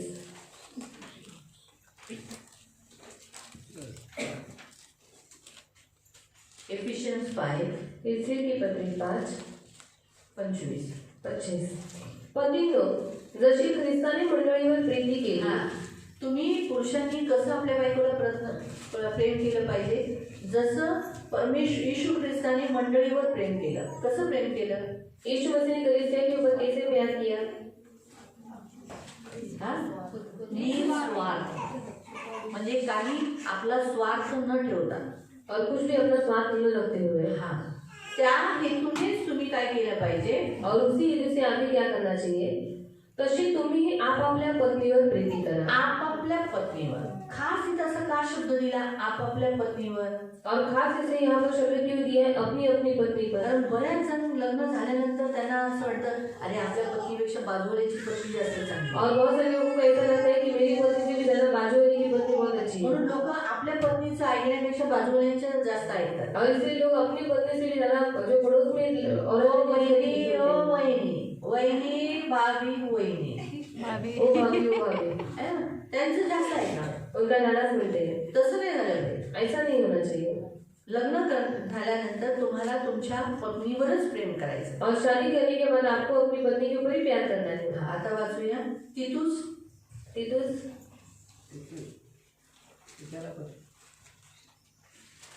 2 अध्याय 2 त्याचं 4 उसका 4 तितूस तितूस 2 अध्याय 2 त्याचं 4 वचन. उसका 4 वचन.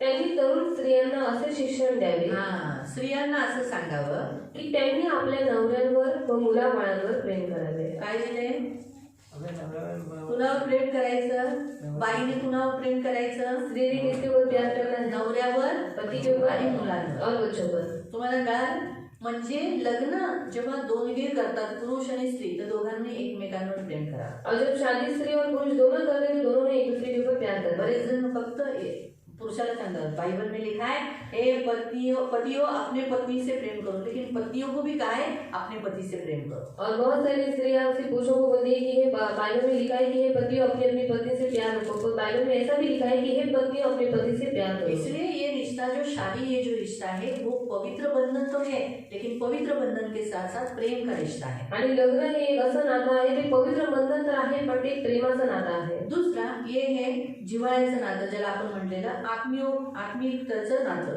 और आत्मिकता का रिश्ता. ये आध्यात्मिक, ये आत्मिक, भावनिक, शारीरिक ये नजदीक लाता है. ये नजदीक विवाह होने के कारण लग्न झाल्यामुळे आध्यात्मिक रीति से परमेश्वर की योजना पूरी करते हैं, आत्मिक रीतीने देवाची योजना पूर्ण करतो. भावनिक रीति से भावनिक रीतीने और शारीरिक, यानी भावनिक मतलब प्राण, भावना कहाँ है, प्राण में है. आणि भावना कुठे आहे, प्राणामध्ये आहे. इसलिए प्राण के द्वारा भी वो जुड़ जाते हैं आणि म्हणून प्राणाच्या द्वारे पण ते लोक जुळतात और शरीर के द्वारा भी. आणि शरीराच्या द्वारे जो सुद्धा. अभी हमने पढ़ा था ना, वो अपने माता पिता से छोड़कर अपने पत्नी से मिला रहेगा. जे आपण वाचतो तरी तो आपल्या आई वडिलांना सोडून आपल्या पत्नीशी जुळून राहील. इसीलिए प्रियो, यहाँ पर प्रियो प्रभु के वचन के अनुसार आणि म्हणून प्रेरणा देवाच्या वचनानुसार परमेश्वर ने एक आशीष दिया है इस जिव्हाळ्याच्या नात्याला, म्हणजे आत्मिक के रिश्ते को. आणि देवाने या आत्मिक नात्याला एक आशीर्वाद दिलेला आहे हाँ, ताकि वो बड़े, की त्यांनी वाढावं गुणाकार करते हुए पृथ्वी भर डाले. आणि गुणाकार करून त्यांनी ती पृथ्वी वो वाढवली एक आहे. ऐसी शक्ति परमेश्वर ने इस फैमिली को दी है. आणि अशी शक्ती देवाने या कुटुंबाला दिलेली आहे. फिर तीसरा पॉइंट हम देखते हैं कि ये निस्वार्थ रिश्ता होना चाहिए. आणि तिसरा पॉइंट आपण पाहतो की निस्वार्थ एक नातं असलं उसके पाहिजे. लिए प्रभु ने एक वचन दिया है, त्याच्यासाठी देवाने एक वचन दिले. जॉन 15:13. योहान 15:13. यूहन्ना योहान 15 उसका 13. 13. आपल्या मित्रांकरता आपला प्राण द्यावा यापेक्षा कोणाची प्रीती मोठी नाही. हाँ, तो कैसा निस्वार्थ रिश्ता होना चाहिए कि आप शादी करने के बाद एक दूसरे के लिए जान भी देने के लिए आगे पीछे नहीं रहना चाहिए. आणि कसं निस्वार्थ नातं असलं पाहिजे की तुम्ही एकमेकांसोबत इतकं प्रेम केलं पाहिजे की एकमेकांसाठी प्राण द्यायला पण भले आप मागे पुढे प्राण नाही मत पाहिजे. दो, लेकिन इच्छाओं को त्यागो. भले ही प्राण नका देऊ पण स्वतःच्या इच्छा त्याग अपने त्याग. लाइफ पार्टनर को, अपने जोड़ीदार को जो अच्छा लगता है वही करो, जो अपने लाइफ पार्टनर को जो अच्छा नहीं लगता है वो मत करो. आणि जो आपल्या जीवनसाथीला चांगलं वाटतं तेच तुम्ही करा, जे त्याला नाही आवडत ते तुम्ही करू नका. हाँ, अगर आपकी पत्नी को आप दारू पिए हुए अच्छे नहीं लगते तो मत पियो. आणि तुमच्या पत्नीला तुम्ही दारू पिला हे नाही आवडत तर नका पिऊ. आप टाइम से पहले घर पे आते हो, अच्छा लगता है तो जल्दी आओ. आणि जर तिला आवडते की तुम्ही वेळेच्या अगोदर घरी येता तर तुम्ही लवकर घरी तो या. वैसे पति को भी जो अच्छी बातें लगती है वो पत्नी ने करना चाहिए. मग तसंच नवऱ्याला पण ज्या गोष्टी आवडतात ते बायकोने केल्या पाहिजे. इससे क्या होता है, निस्वार्थ नाता बनता है आणि याच्याद्वारे काय होतं, निस्वार्थ नातं और बनतं. ये प्रभु चाहता है. आणि हीच देवाची इच्छा आहे. और विवाह हमेशा टिकना चाहिए आणि विवाह नेहमी टिकून राहायला पाहिजे. पूरी अंत तक. ऐसा नहीं कि बीच में छोड़ दिया है. आणि पूर्ण शेवटपर्यंत असं नाही की मध्येच सोडलं बीच में छोड़े ऐसा रिश्ता प्रभु नहीं चाहता. आणि मध्येच सोडून दिलं असं नातं देवाला और नको. विवाह अंत तक टिक सकता है आणि लग्न शेवटपर्यंत टिकू शकतं. क्योंकि परमेश्वर ने जोड़ा है, उसे कोई अलग इंसान करे नहीं. ये तो वचन मालूम ही है. आणि ज्याला देवाने जोडलेला त्याला माणसाने वेगळं करू नये वचन आपल्याला माहितच आहे. वैसे ही साथ साथ सोबतच पढ़ेंगे मत्ती अध्याय 16 मत्ती 16 उसका 19. त्याचे 19. मत्ती मत्ती 16 16 उसका 19. त्याचे 19. मी तुला स्वर्गाच्या राज्याच्या किल्ल्या देईन आणि पृथ्वीवर जे काही तू बांधशील ते स्वर्गात बांधले जाईल व पृथ्वीवर जे काही मोकळे करशील ते स्वर्गात मोकळे केले जाईल. जब तक आप बांधते जाओगे, एक दूसरे को बनाते जाओगे, इस रिश्ते को बांधते जाओगे ना, ये रिश्ता बंधा हुआ रहेगा. लेकिन आप जब तक खोलोगे नहीं, असं से बरोबर नाही, बांधते जाओगे तो रिश्ता उतना दूर दूर होता जाएगा और टूट जाएगा। आणि जोपर्यंत तुम्ही ह्या नात्याला बांधत राहाल तोपर्यंत ते बांधून राहील आणि जोपर्यंत तुम्ही ते मोकळं करत राहाल तोपर्यंत ते मोकळं होऊन जाऊ जाईल. दे आई अगं हा असा आहे पण जाऊ दे, तसा तो सगळ्या गोष्टीत बरा आहे, ह्याच्यातच तो थोडासा निर्बल आहे, पण जाऊ दे, देव त्याला एक दिवस बदले, मी सहन करते, ऐसा बोलने से बनते जाते हैं. आणि आपण म्हणतो की जाऊ दे, एक ही बात में वो गलती करता है, बाकी सब बातों में वो अच्छा है, तुम्हें थोड़ा सा सही देती परमेश्वर से तो बनाएगा. जितना आप रिश्ता बांधते जाओगे बनेगा, आणि जितकं नातं तुम्ही बांधत जाल ते बांधत जाईल. जितना आप खोलते जाओगे जितकं मोकळं करत वो जाल रिश्ता उतना खुल जाएगा, टूट जाएगा, ब्रेकअप हो जाएगा, डिवोर्स हो जाएगा. आणि तेवढं ते नातं मोकळं होत जाईल, त्यांचा ब्रेकअप होईल, त्यांचा डिवोर्स होऊन जाईल. इसीलिए रिश्ता, ये जो विवाह है, ये टिकाना भी बड़ा इम्पोर्टेंट होता है. आणि हे जे लग्न आहे ते टिकून ठेवणं पण खूप गरजेचं और असतं. वो मसीह में हम खास करके बांध के रखना चाहिए. आणि ख्रिस्तामध्ये आपण ते बांधून ठेवलं पाहिजे. मालूम हुआ? तो इसलिए प्रियो, मालूम पड़ा विवाह मतलब क्या है. आणि माहिती विवाह म्हणजे काय आहे? विवाह एक पवित्र रिश्ता है आणि विवाह हा एक पवित्र नाता जिसे आहे, परमेश्वर ने बनाया है. त्याला देवाने बनवलेला आहे. इसी कारण से यीशु मसीह ने भी पहला चमत्कार शादी में किया. आणि याच कारणामुळे येशू ख्रिस्ताने पहिला चमत्कार काना गावामध्ये अब हम केला. वापस हमारे वचन में जाएंगे. पुन्हा आपण आपल्या वचनात जाऊ. तो हम देखते हैं, हमने पढ़ा विवाह के बारे में, पहला वचन हमने यही पढ़ा, पहले वचन बस. नंतर तिसऱ्या दिवशी गालिलातील काना येथे एक लग्न होते. तो विवाह के बारे में मालूम पड़ा. विवाह क्या है ये हमने अभी सीखा. आगे आणि येशूची आई तेथे होती. हाँ, अब यहाँ पर खास ऐसा लिखा गया है कि यीशु की माँ भी वहाँ थी. ऐसा क्यों लिखा गया?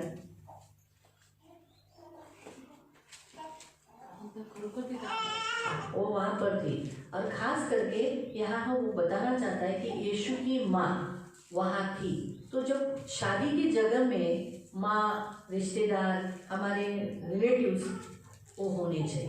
आणि लग्नाच्या ठिकाणी आपले जे नातेवाईक आहेत ते सगळे असले पाहिजे. जैसे खास करके माँ, पिताजी. अभी इस जगह पर जो माँ बताया गया है उस समय जोसेफ नहीं था. आणि ह्या ठिकाणी आई सांगण्यात आली कारण का त्यावेळेस युसूफ नव्हता. जोसेफ ऑलरेडी प्रभु के पास चला गया था. युसूफ पहिलेच देवाजवळ निघून गेला होता. इसी कारण से वहाँ यीशु की माँ थी. यानी हमारे घर शादियों में हम कैसे लुक छुप के बिना माँ बाप के शादी करते हैं, वो गलत है. आणि जसं लग्नाच्या बाबतीमध्ये लपून छपून लग्न करणं हे चुकीचं आहे. हमारे विवाह में हमारे जो माँ है, जिससे हमारा जन्म हुआ है, हमारे पिताजी है, वो शादी में होनी चाहिए, उनकी ब्लेसिंग लेनी चाहिए. आणि आपल्या लग्नामध्ये जिने आपल्याला जन्म दिलेला आहे ती आई आणि आपले जे वडील आहेत ते असले पाहिजेत. मालूम है? तो शादी में अपने माता पिता होने चाहिए. आणि लग्नामध्ये आई वडील असले होता पाहिजे. है लोग अपने माता पिता को आदर नहीं देते, कीमत नहीं करते. आणि खूप सारे लोक आपल्या आई वडिलांना आदर देत नाही, त्यांची किंमत करत नाही. लेकिन ऐसा नहीं होना चाहिए. पण असं नाही झालं पाहिजे. शादियों में हमारी शादी है, मैं बोल रही हूँ मेरी शादी नहीं, लेकिन हमारे मसीहों की, अपने बच्चों की जब भी हम शादी करते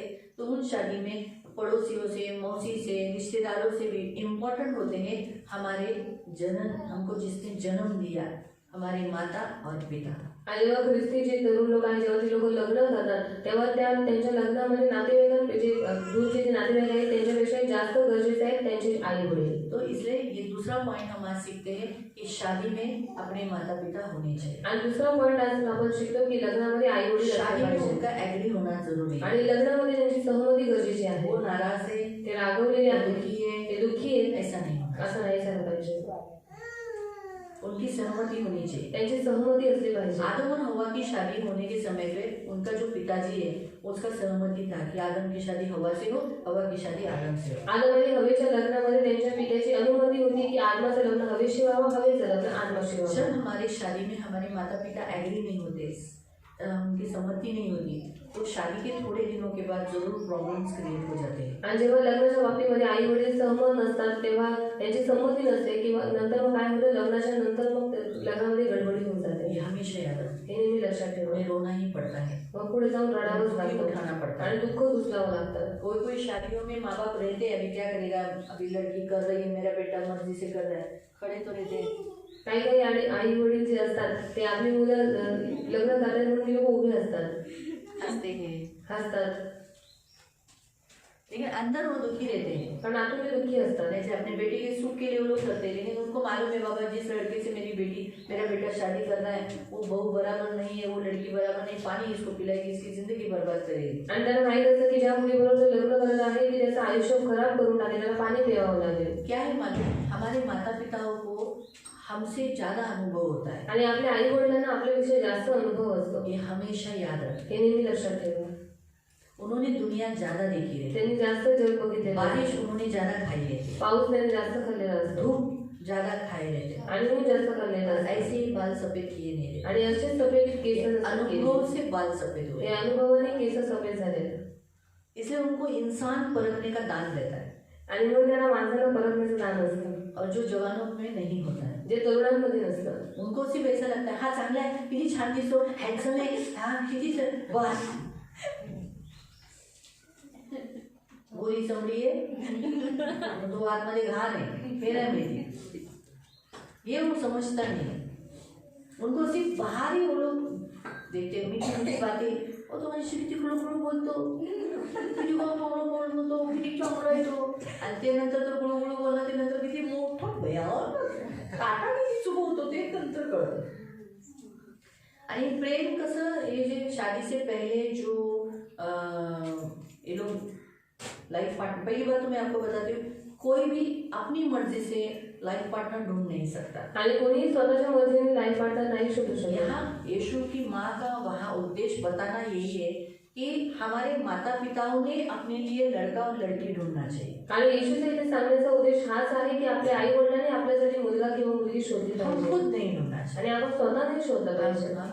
मतलब आप समझ लेना अगर ऐसा शब्द आया मतलब लड़का लड़कियों ने अपने लिए खुद से लड़का और लड़की नहीं ढूंढना चाहिए. आणि जे मुलगा आणि मुलगी आहे त्यांनी स्वतःसाठी लाईफ पार्टनर नाही शोधला हम लोग ऐसा नहीं बोलना चाहिए अरे हमारे मेरी जिंदगी में रहना है मुझे मालूम है तुम लोग को थोड़ी रहना है मुझे यही अच्छा लगा मुझे इसी से करना है. आणि माझं आयुष्य आहे माझं जीवन आहे मला जे पाहिजे तसंच मी करेन तुम्हाला थोडीच त्यांच्यावर राहायचंय मला राहायचंय. हाँ लेकिन आगे जाके प्रॉब्लम्स क्रिएट हो सकते हैं आणि पुढे जाऊन प्रॉब्लेम्स क्रिएट होऊ शकतात. परमेश्वर देखो आदम सोया आणि आनंद झोपला और परमेश्वर ने उसे क्या दिया स्त्री दिया आणि देवाने त्याला स्त्री दिली तो परमेश्वर की ओर से ही मिलने दो आणि देवाकडूनच भेटू द्या तो उसमें शांतिपूर्वक रहेगा. आणि देव मग ते शांतीपूर्वक राहतात. जब आप खुद से ढूंढते हो आणि जेव्हा तुम्ही स्वतःहून शोधता तकलीफ होती है. तेव्हा त्रासदायक होतं. दूसरी बात जो आपके विवाह में भले माँ बाप खड़े भी रहे आणि तुमच्या लग्नामध्ये आई वडील भले उभे राहिले लेकिन उनकी मर्जी के बिना आप करते हो तो वो लाइफ आगे सक्सेस नहीं होता. आणि त्यांच्या मर्जीशिवाय तुम्ही लग्न करताय मग पुढे जाऊन आयुष्य जे असतं ते उन्होंने पूर्ण जो नसते. जिंदगी उनका जो अनुभव है वो ज्यादा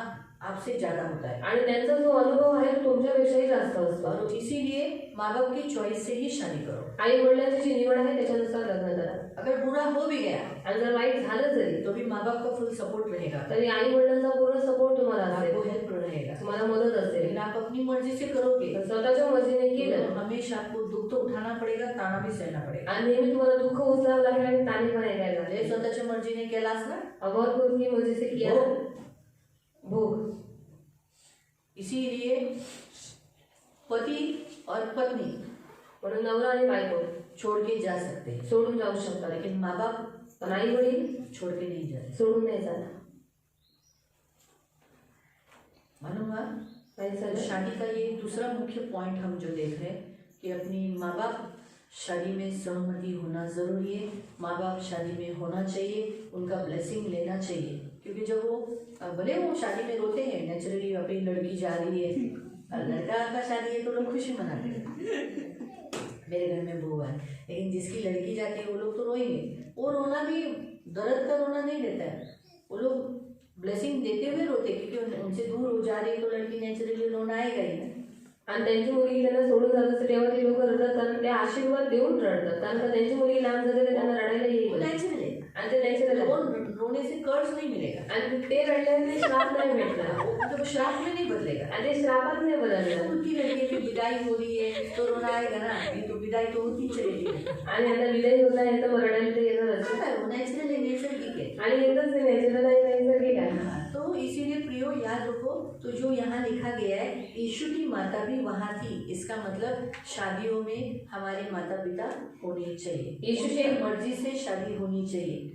येशूची आई किती होती याचा अर्थ आहे की लग्नामध्ये आपले आई वडील असले पाहिजे त्यांची सहमती असली पाहिजे. दूसरा आत्मिक रीति से हम यहाँ देखते हैं यीशु की माता यानी कलीसिया को दर्शाता है.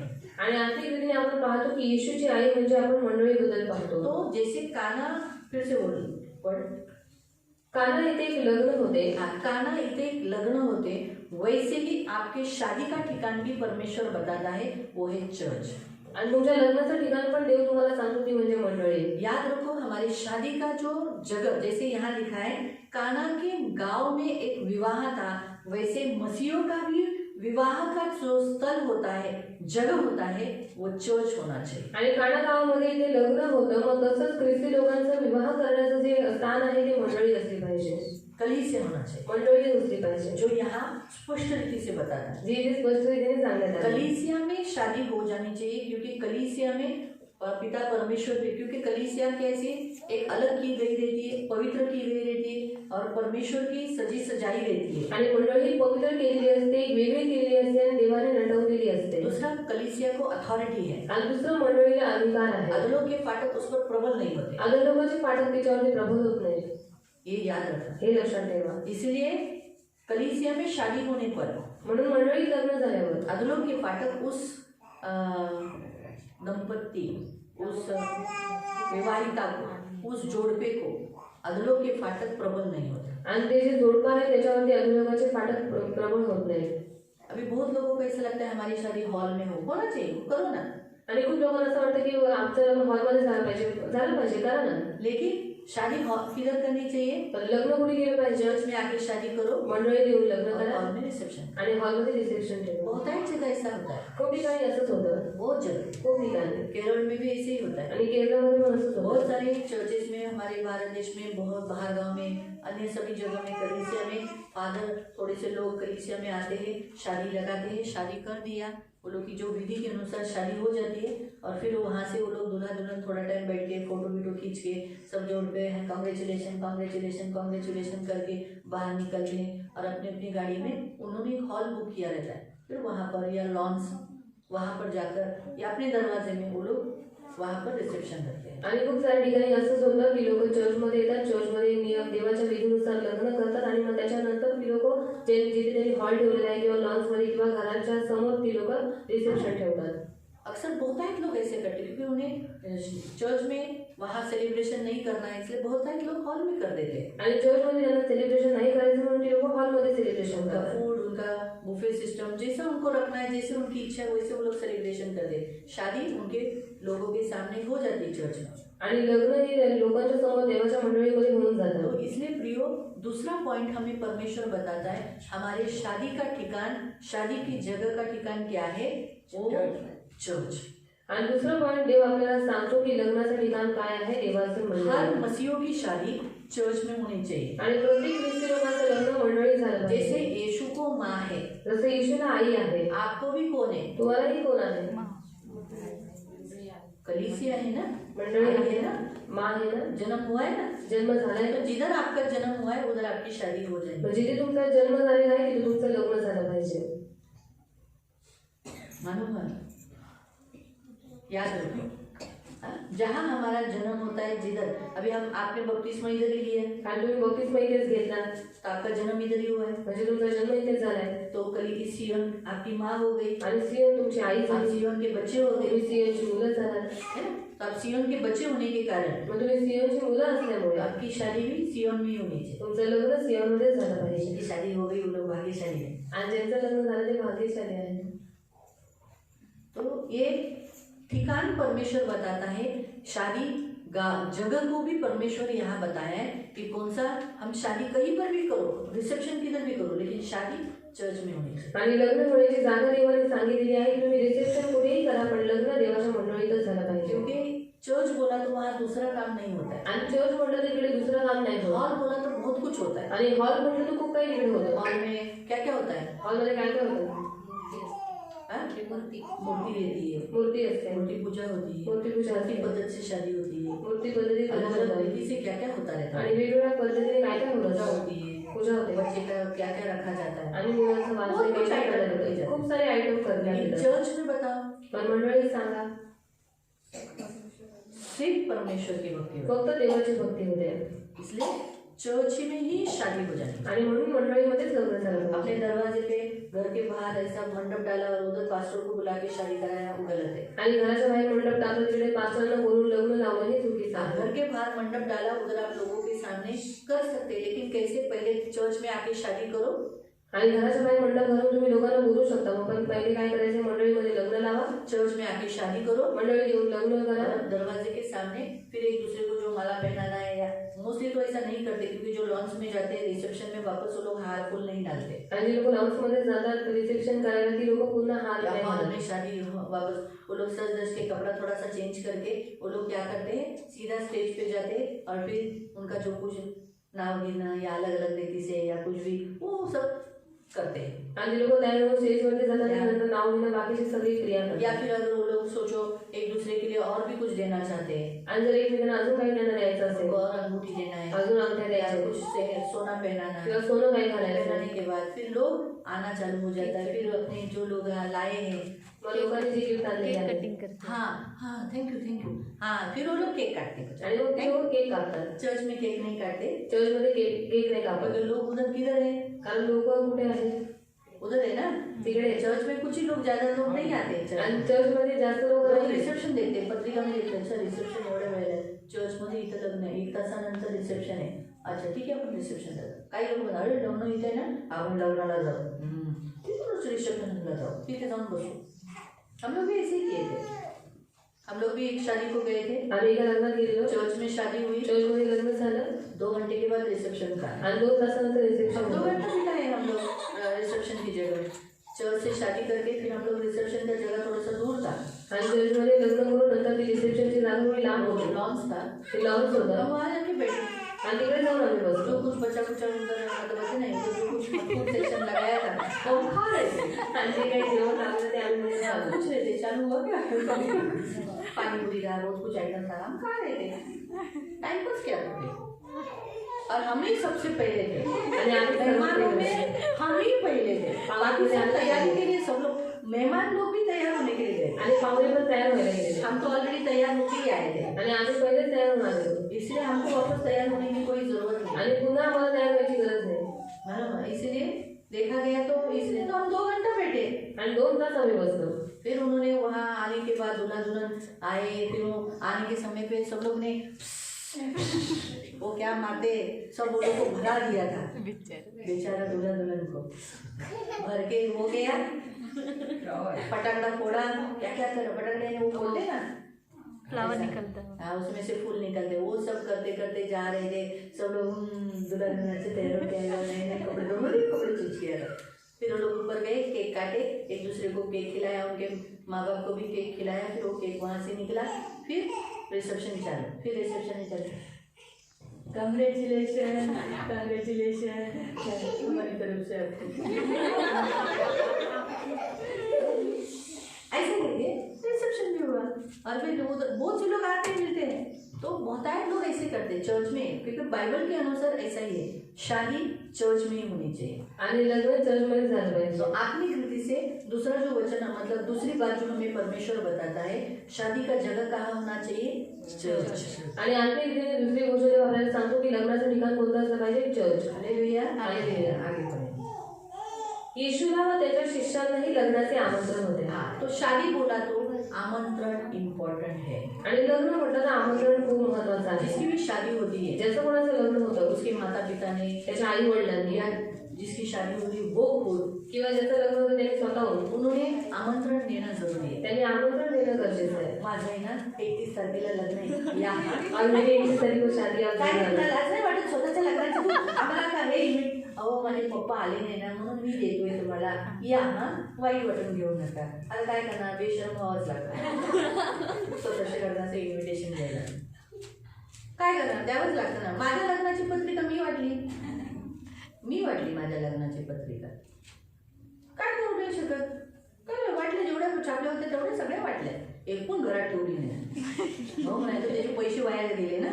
आपण कसं सगळं पैसे वसूल करायचे, ऑलरेडी पैसा वसूल करणार. एक पण वाया घालायचे नाही. कशाला जाणे, आता कोण एवढ्या फिरणार सगळीकडे फिरून जेवढे नातेवाईक काढले होते, जेवढे ओळखीचे काढलेले, जे आम्ही ज्यांच्या लग्नात गेलेलो त्या सगळ्यांच्या 500 लोकांच्या घरात पत्रिका वाटल्या. अगं मम्मी नाही आली, मम्मी दुसरीकडे पत्रिका वाटते, मग तू आली, हा मम्मी आली, असं करून सगळ्यांना पत्रिका वाटल्या. असंच आम्ही लग्न आमचं पण पत्रिका वाटण्यात आल्या. माहिती पडलं. तर निमंत्रण इम्पॉर्टंट आहे. और आमंत्रण बहुत जरूरी है तुम्ही स्वतःहून सुद्धा लोकांना आमंत्रण देणं और गरजेचं आहे. आपको से लोगों को आमंत्रण देना जरूरी तो है. मुलगा देऊ शकतो, लड़का दे मुलगी सकता देऊ है, शकते, लड़की दे सकती मुली पण है. लाजून बोलू शकते. लड़की भी शर्मा कर बोल सकती है. हा, त्याच्यात काय, मी लाजत नव्हते असं बोलू शकते.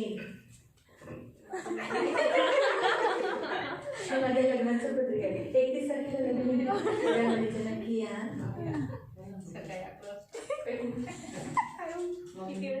मम्मी वगैरे कोण नाही आलं?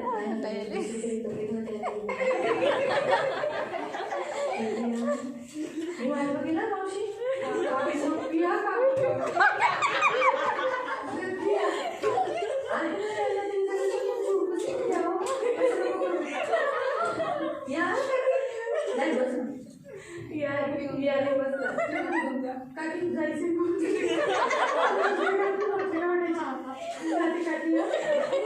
मला लाज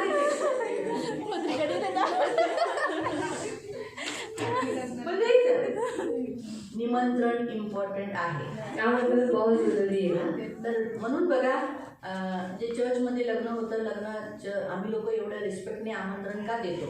और चर्च में शादी होती इतने आदर देकर हम इन्विटेशन क्यों देते हैं? त्याचं मुख्य कारण हेच आहे, कारण बायबल आपल्याला सांगतं लग्न ठरल्यानंतर आमंत्रण देणं गरजेचं आहे. क्योंकि बाइबल में बताती है कि शादी तय होने के बाद आमंत्रण देना जरूरी है.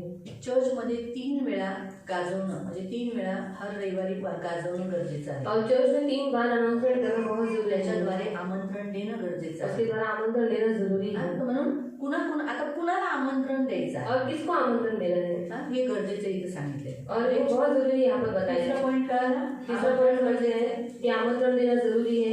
तुम्ही तुमच्या लोकांना आमंत्रण देता, आप अपने लोगों को आमंत्रण देते ज्या हैं लोकांमधून तुम्ही आलात और जिन लोगों में से आप आए त्यांना देता. उनको देते हैं. त्यांना द्यायच्या अगोदर और उनको देने से पहले तुम्हाला 2 जणांना आमंत्रण देणं फार गरजेचं आहे. आपको 2 जनों को आमंत्रण देना बहुत जरूरी है. एक पहिलं एक पहला येशू, यीशु म्हणजे मंडळीमध्ये तुमचं कार्ड पहिलं आलं पाहिजे. और कलीसिया में आपका कार्ड पहले आना चाहिए. कलिसियामध्ये जे पासवान आहेत, पास्टर आहेत, जे आहेत त्यांना तुम्ही कार्ड देऊन म्हटलं पाहिजे माझ्या लग्नाला या.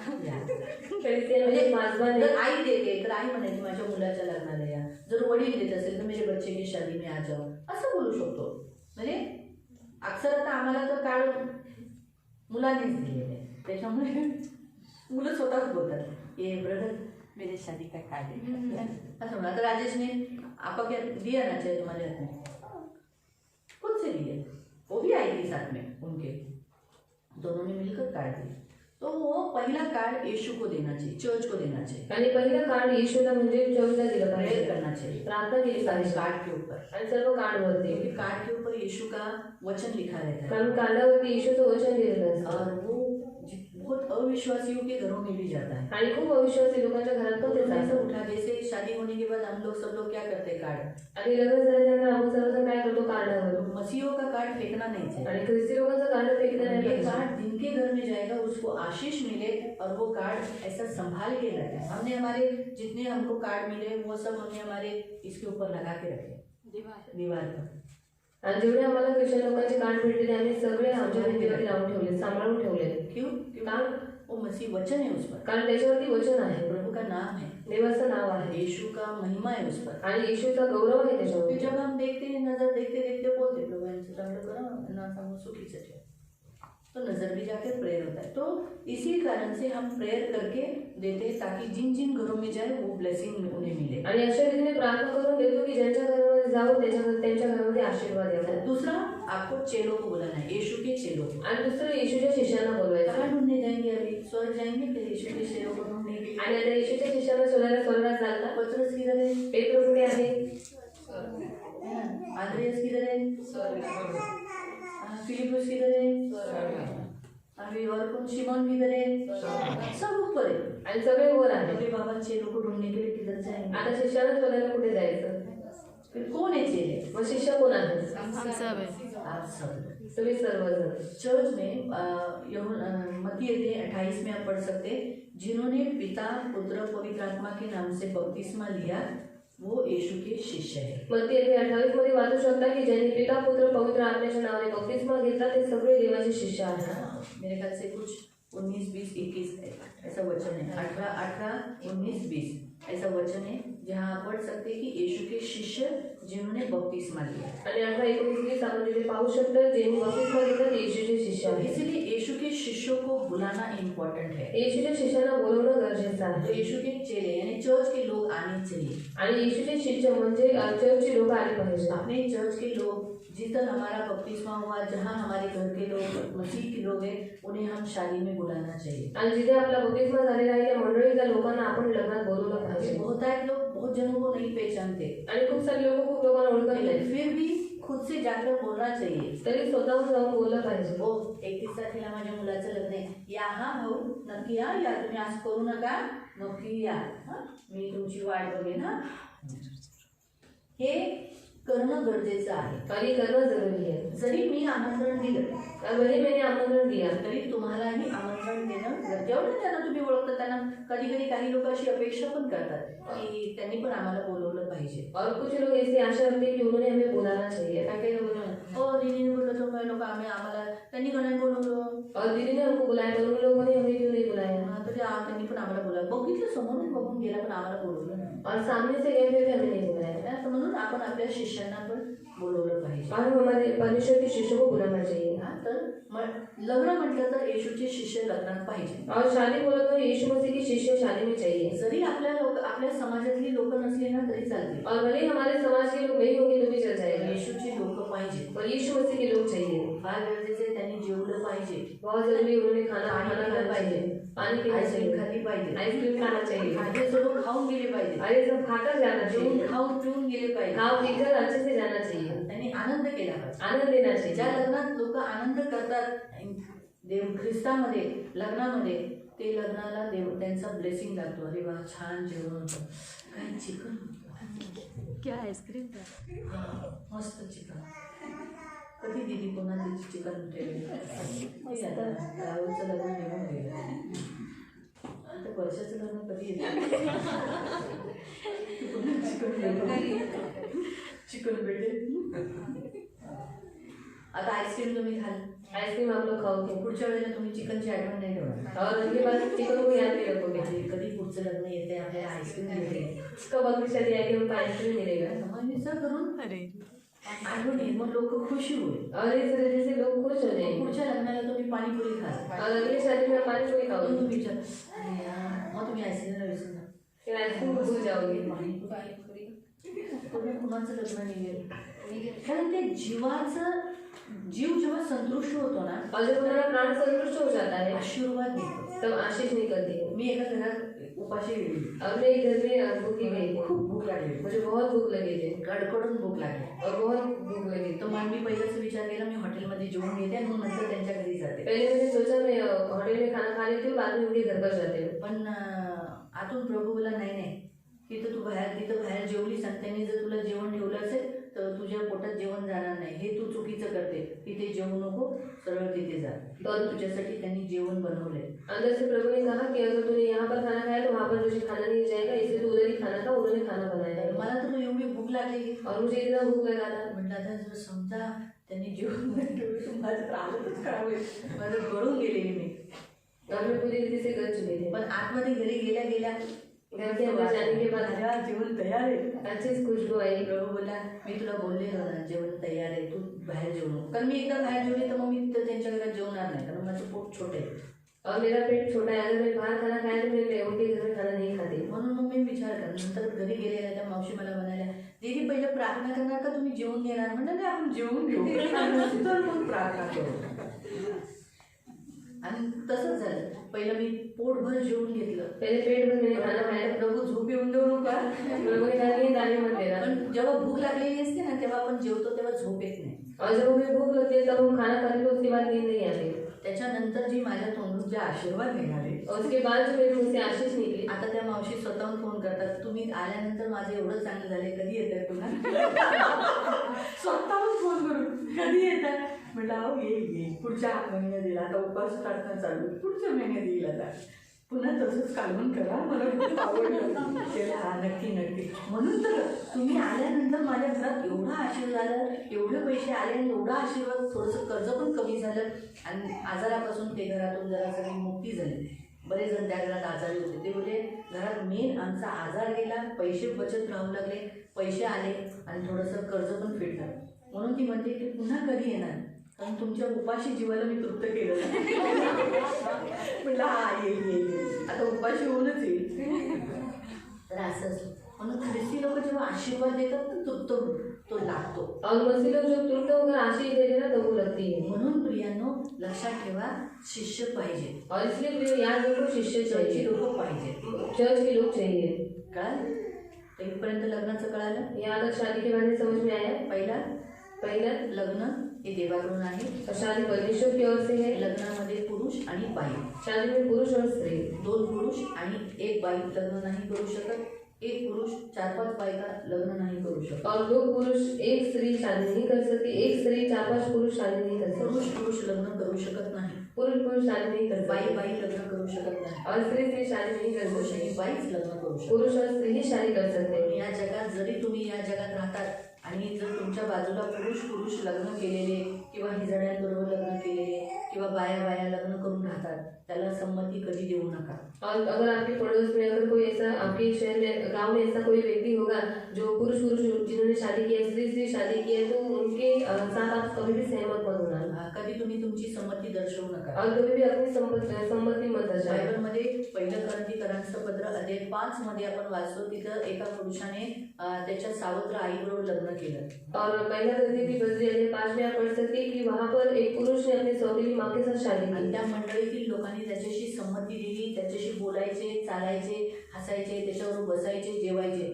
पौलाने ओरडले और ओरडला.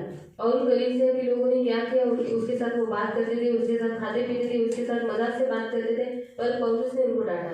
पौलाने डांटल्यानंतर, ओरडल्यानंतर त्या मंडळीतील लोकांनी त्या पुरुषाशी आणि त्या बाईशी काय केलं, नातं तोडलं. त्यामुळे तो पुरुष पश्चाताप करू शकला. और पौलुस ने डांटने के बाद उस कलीसिया के लोगों ने क्या किया, उस स्त्री से, उस पुरुष से अपना रिश्ता तोड़ दिया. इसलिए उस पुरुष के अंदर पश्चाताप आया आणि तो बदलला, और वो बदल गया. ती बाई बदलली. वो स्त्री बदल हे गई. फरक कळतो. और ये फर्क मालूम पड़ता है. नेहमी लक्षात ठेवा. इसलिए हमेशा याद रखें. देवाची अशी इच्छा आहे, जर पुरुष लग्न करणारे बाजूला माणसं राहतात तर त्यांच्याशी गुडी गुलाबीने आपल्याला काय करायचंय, त्यांचे देव बघून घेईल, त्या लोकांना नरकात टाकेल. अरे पण तू कशाला त्यांच्यावर, नाही तर त्यांना वाटेल जसे दुसरे बोलतात म्हणजे तुम्ही पण बोलताय, म्हणजे तुम्हाला चालतंय. म्हणून आपण त्यांच्याशी आपण दाखवायचं नाही, आप जो कर रहे वो गलत आहे, हमसे बात नाही. म्हणजे त्यांना कळेल की हा आम्ही राहतो हे नातं सगळ्यांना जरी चालत असलं तरी ह्यांना चालत नाही, देवाला चालत नाही. हे कळलं पाहिजे आपल्या वागणुकीवरून. हे लक्षात ठेवा. दुसरा पॉईंट की देवाने शिकवलं आहे की लग्न हे कशासाठी देवाने केले, त्याची योजना पूर्ण करण्यासाठी. आणि देवाने लग्न का केलं, क्योंकि परमेश्वर की योजना को पूरी करने के लिए. देवाचा हेतू आहे की हे जग माणसाने भरून जावं. और परमेश्वर की इच्छा है कि सारी सृष्टि मनुष्य से भर जाए. म्हणून लग्न ही विधी ठेवली. और इसलिए शादी ही विधि रखी. म्हणून लग्नाला आदर द्या. जैसे शादी को आदर, लग्नाला जसं ठिकाण आहे, शादी को जैसे ठिकान है, असं कोणत्याही ठिकाणी कुठेही लग्न करू नाही शकत. और किसी भी जगह पर आप ऐसे ही शादी नहीं कर सकते. कुठं पण आलं, रस्त्यावर उभं राहिलं आणि लग्न भरलं, मैत्री मान उघडताव, असं कुठेही नाही करू शकत. तर लग्नाला पण एक ठिकाण बायबलमध्ये सांगितलेलं आहे, ते आहे चर्च. बाइबल में शादी के लिए जगह बताई गई है, वही चर्च. बरे तुम्हाला जर मोठं रिसेप्शन द्यायचं असेल, खूप पार्टी करायची असेल, लग्न चर्चमध्ये करून बाहेर तुम्ही हॉलमध्ये पार्ट्या किंवा रिसेप्शन ठेवू शकता. अगर आपको पार्टी देना है, रिसेप्शन रखना है, तो आप चर्च में शादी करने के बाद आप वहाँ पर पार्टी बाहर रख सकते लग्न हैं. चर्चमध्येच झालं पर पाहिजे. शादी चर्च नहीं होना चाहिए.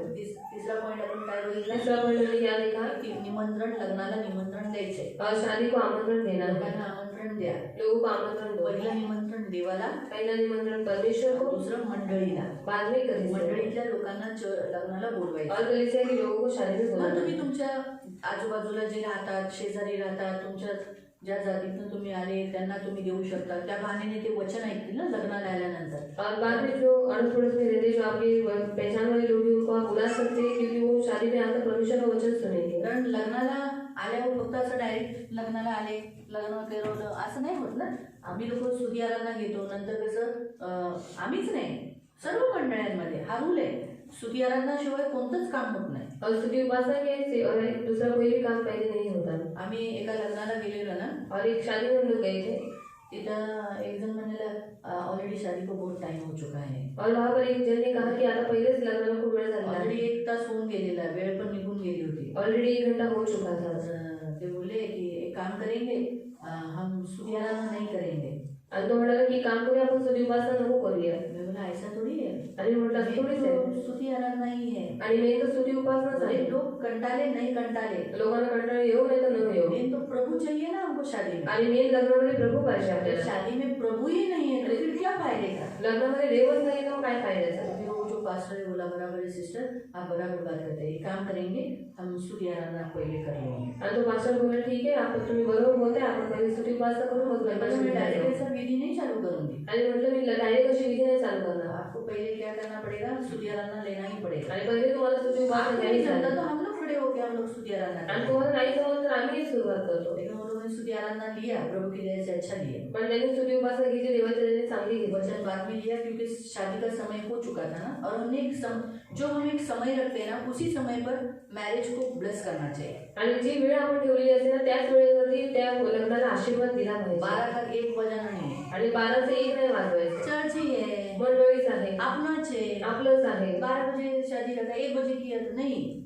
हमने एक समय रखा, 12 के बाद विधि चालू होगी, 12 सवा 12 तक विधि चालू हो जानी चाहिए. आणि एक वेळ ठेवलेला आहे की 12 सव्वा 12 पर्यंत विधी चालू होऊन जाईल. हाँ, क्यों वो समय मैरिज को ब्लेसिंग दिया हुआ टाइमिंग चुना. आणि त्यावेळेस लग्नाला आशीर्वाद देण्याची वेळ निवडलेली वहां पर असते. भी एक समय हमने रखा था, 12 सवा 12 बजे विधि चालू हो जाएगी, ऑलरेडी वो टाइम निकल चुका था. आणि तिथे पण आम्ही एक वेळ ठेवलेली 12 सव्वा 12 वाजेपर्यंत लग्नाची विधी चालू होऊन जाईल. ऑलरेडी वेळ निघून गेली तो होती. हमने बोला कि ठीक है, पहले हम विधि कर लेंगे, बाद में आप प्रीचिंग करो. मतलब लोगों को कैसा एटलीस्ट विधि दे, शादी में उनका तो नहीं तो सब चले जाएंगे ना, एटलीस्ट पहले विधि हो जाने दो. आणि पहिले विधी होऊ द्या. हमने प्रेयर भी किया, प्रभु कोई लोग जाने मत दो, प्रभु की दया से कोई नहीं है. आणि प्रार्थना केली कोणी जाऊ देऊ नको देवाच्या दयेने नाही. चर्च में, हर एक चर्च में स्तुति आराधना होती है आणि प्रत्येक चर्चमध्ये स्तुति उपासना और होते. वचन बताया जाता है. आणि वचन सांगण्यात तो येतं. वचन के द्वारा जो अविश्वासी लोग होते हैं वो यीशु के बारे में सुन पाते हैं. आणि वचनाच्या द्वारे जे अविश्वासी लोक असतात ते वचन ऐकतात. इसलिए एक मौका मिल जाता है उन्हें यीशु के बारे में बताने का. आणि संधी भेटते त्यांना येशूबद्दल सांगण्याची. इसलिए अविश्वासियों को भी बुलाने. म्हणून अविश्वासी लोकांना पण बोलवायचं आहे. Hallelujah, hallelujah, hallelujah. हालेलुया. प्रभु आपको आशीष दे. जे तुम्हाला आशीर्वादित करू. तभी हम यहाँ रुकेंगे. तिथे आपण थांबूया. उसके बाद दूसरा सेक्शन हम बाद में लेंगे. आणि दुसरे शिक्षण आपण नंतर घेऊ. हम प्रार्थना करेंगे. आपण प्रार्थना करू. हम आंखों को बंद करें. आपण डोळे बंद करू. पवित्र पवित्र करुणा में प्रेमी पिता प्रभु यीशु के नाम से प्रभु हम आपके सामने आते प्रभु. सचमुच प्रभु विवाह ये आदरणीय है और प्रभु हमें इसे आदर देना चाहिए. बहुत रिस्पेक्ट से प्रभु हम इसे प्रभु पवित्र पिता पालन करना चाहिए. इसलिए प्रभु जो जो हमने सीखा है उसे स्मरण रखने के लिए मदद करना, करुणा दया रखना प्रभु. आंखों की पुतली के समान संभाल लेना. ये वचन प्रभु पवित्र पिता हमेशा स्मरण रखने के लिए तू कृपा करना. आए हुए तेरे सभी बच्चों को तू आशीषित करना, करुणा की कृपा के पंखों में सदा सुरक्षित रखना. तू इन सब की ढाल, तू इन सब का कवच है. दया रखना. सारा आदर, सारी महिमा, सारी प्रशंसा, सारा गौरव आप कर दे प्रभु. इन्हें आशीषित करना यीशु के नाम से. आमीन. सगळ्यांना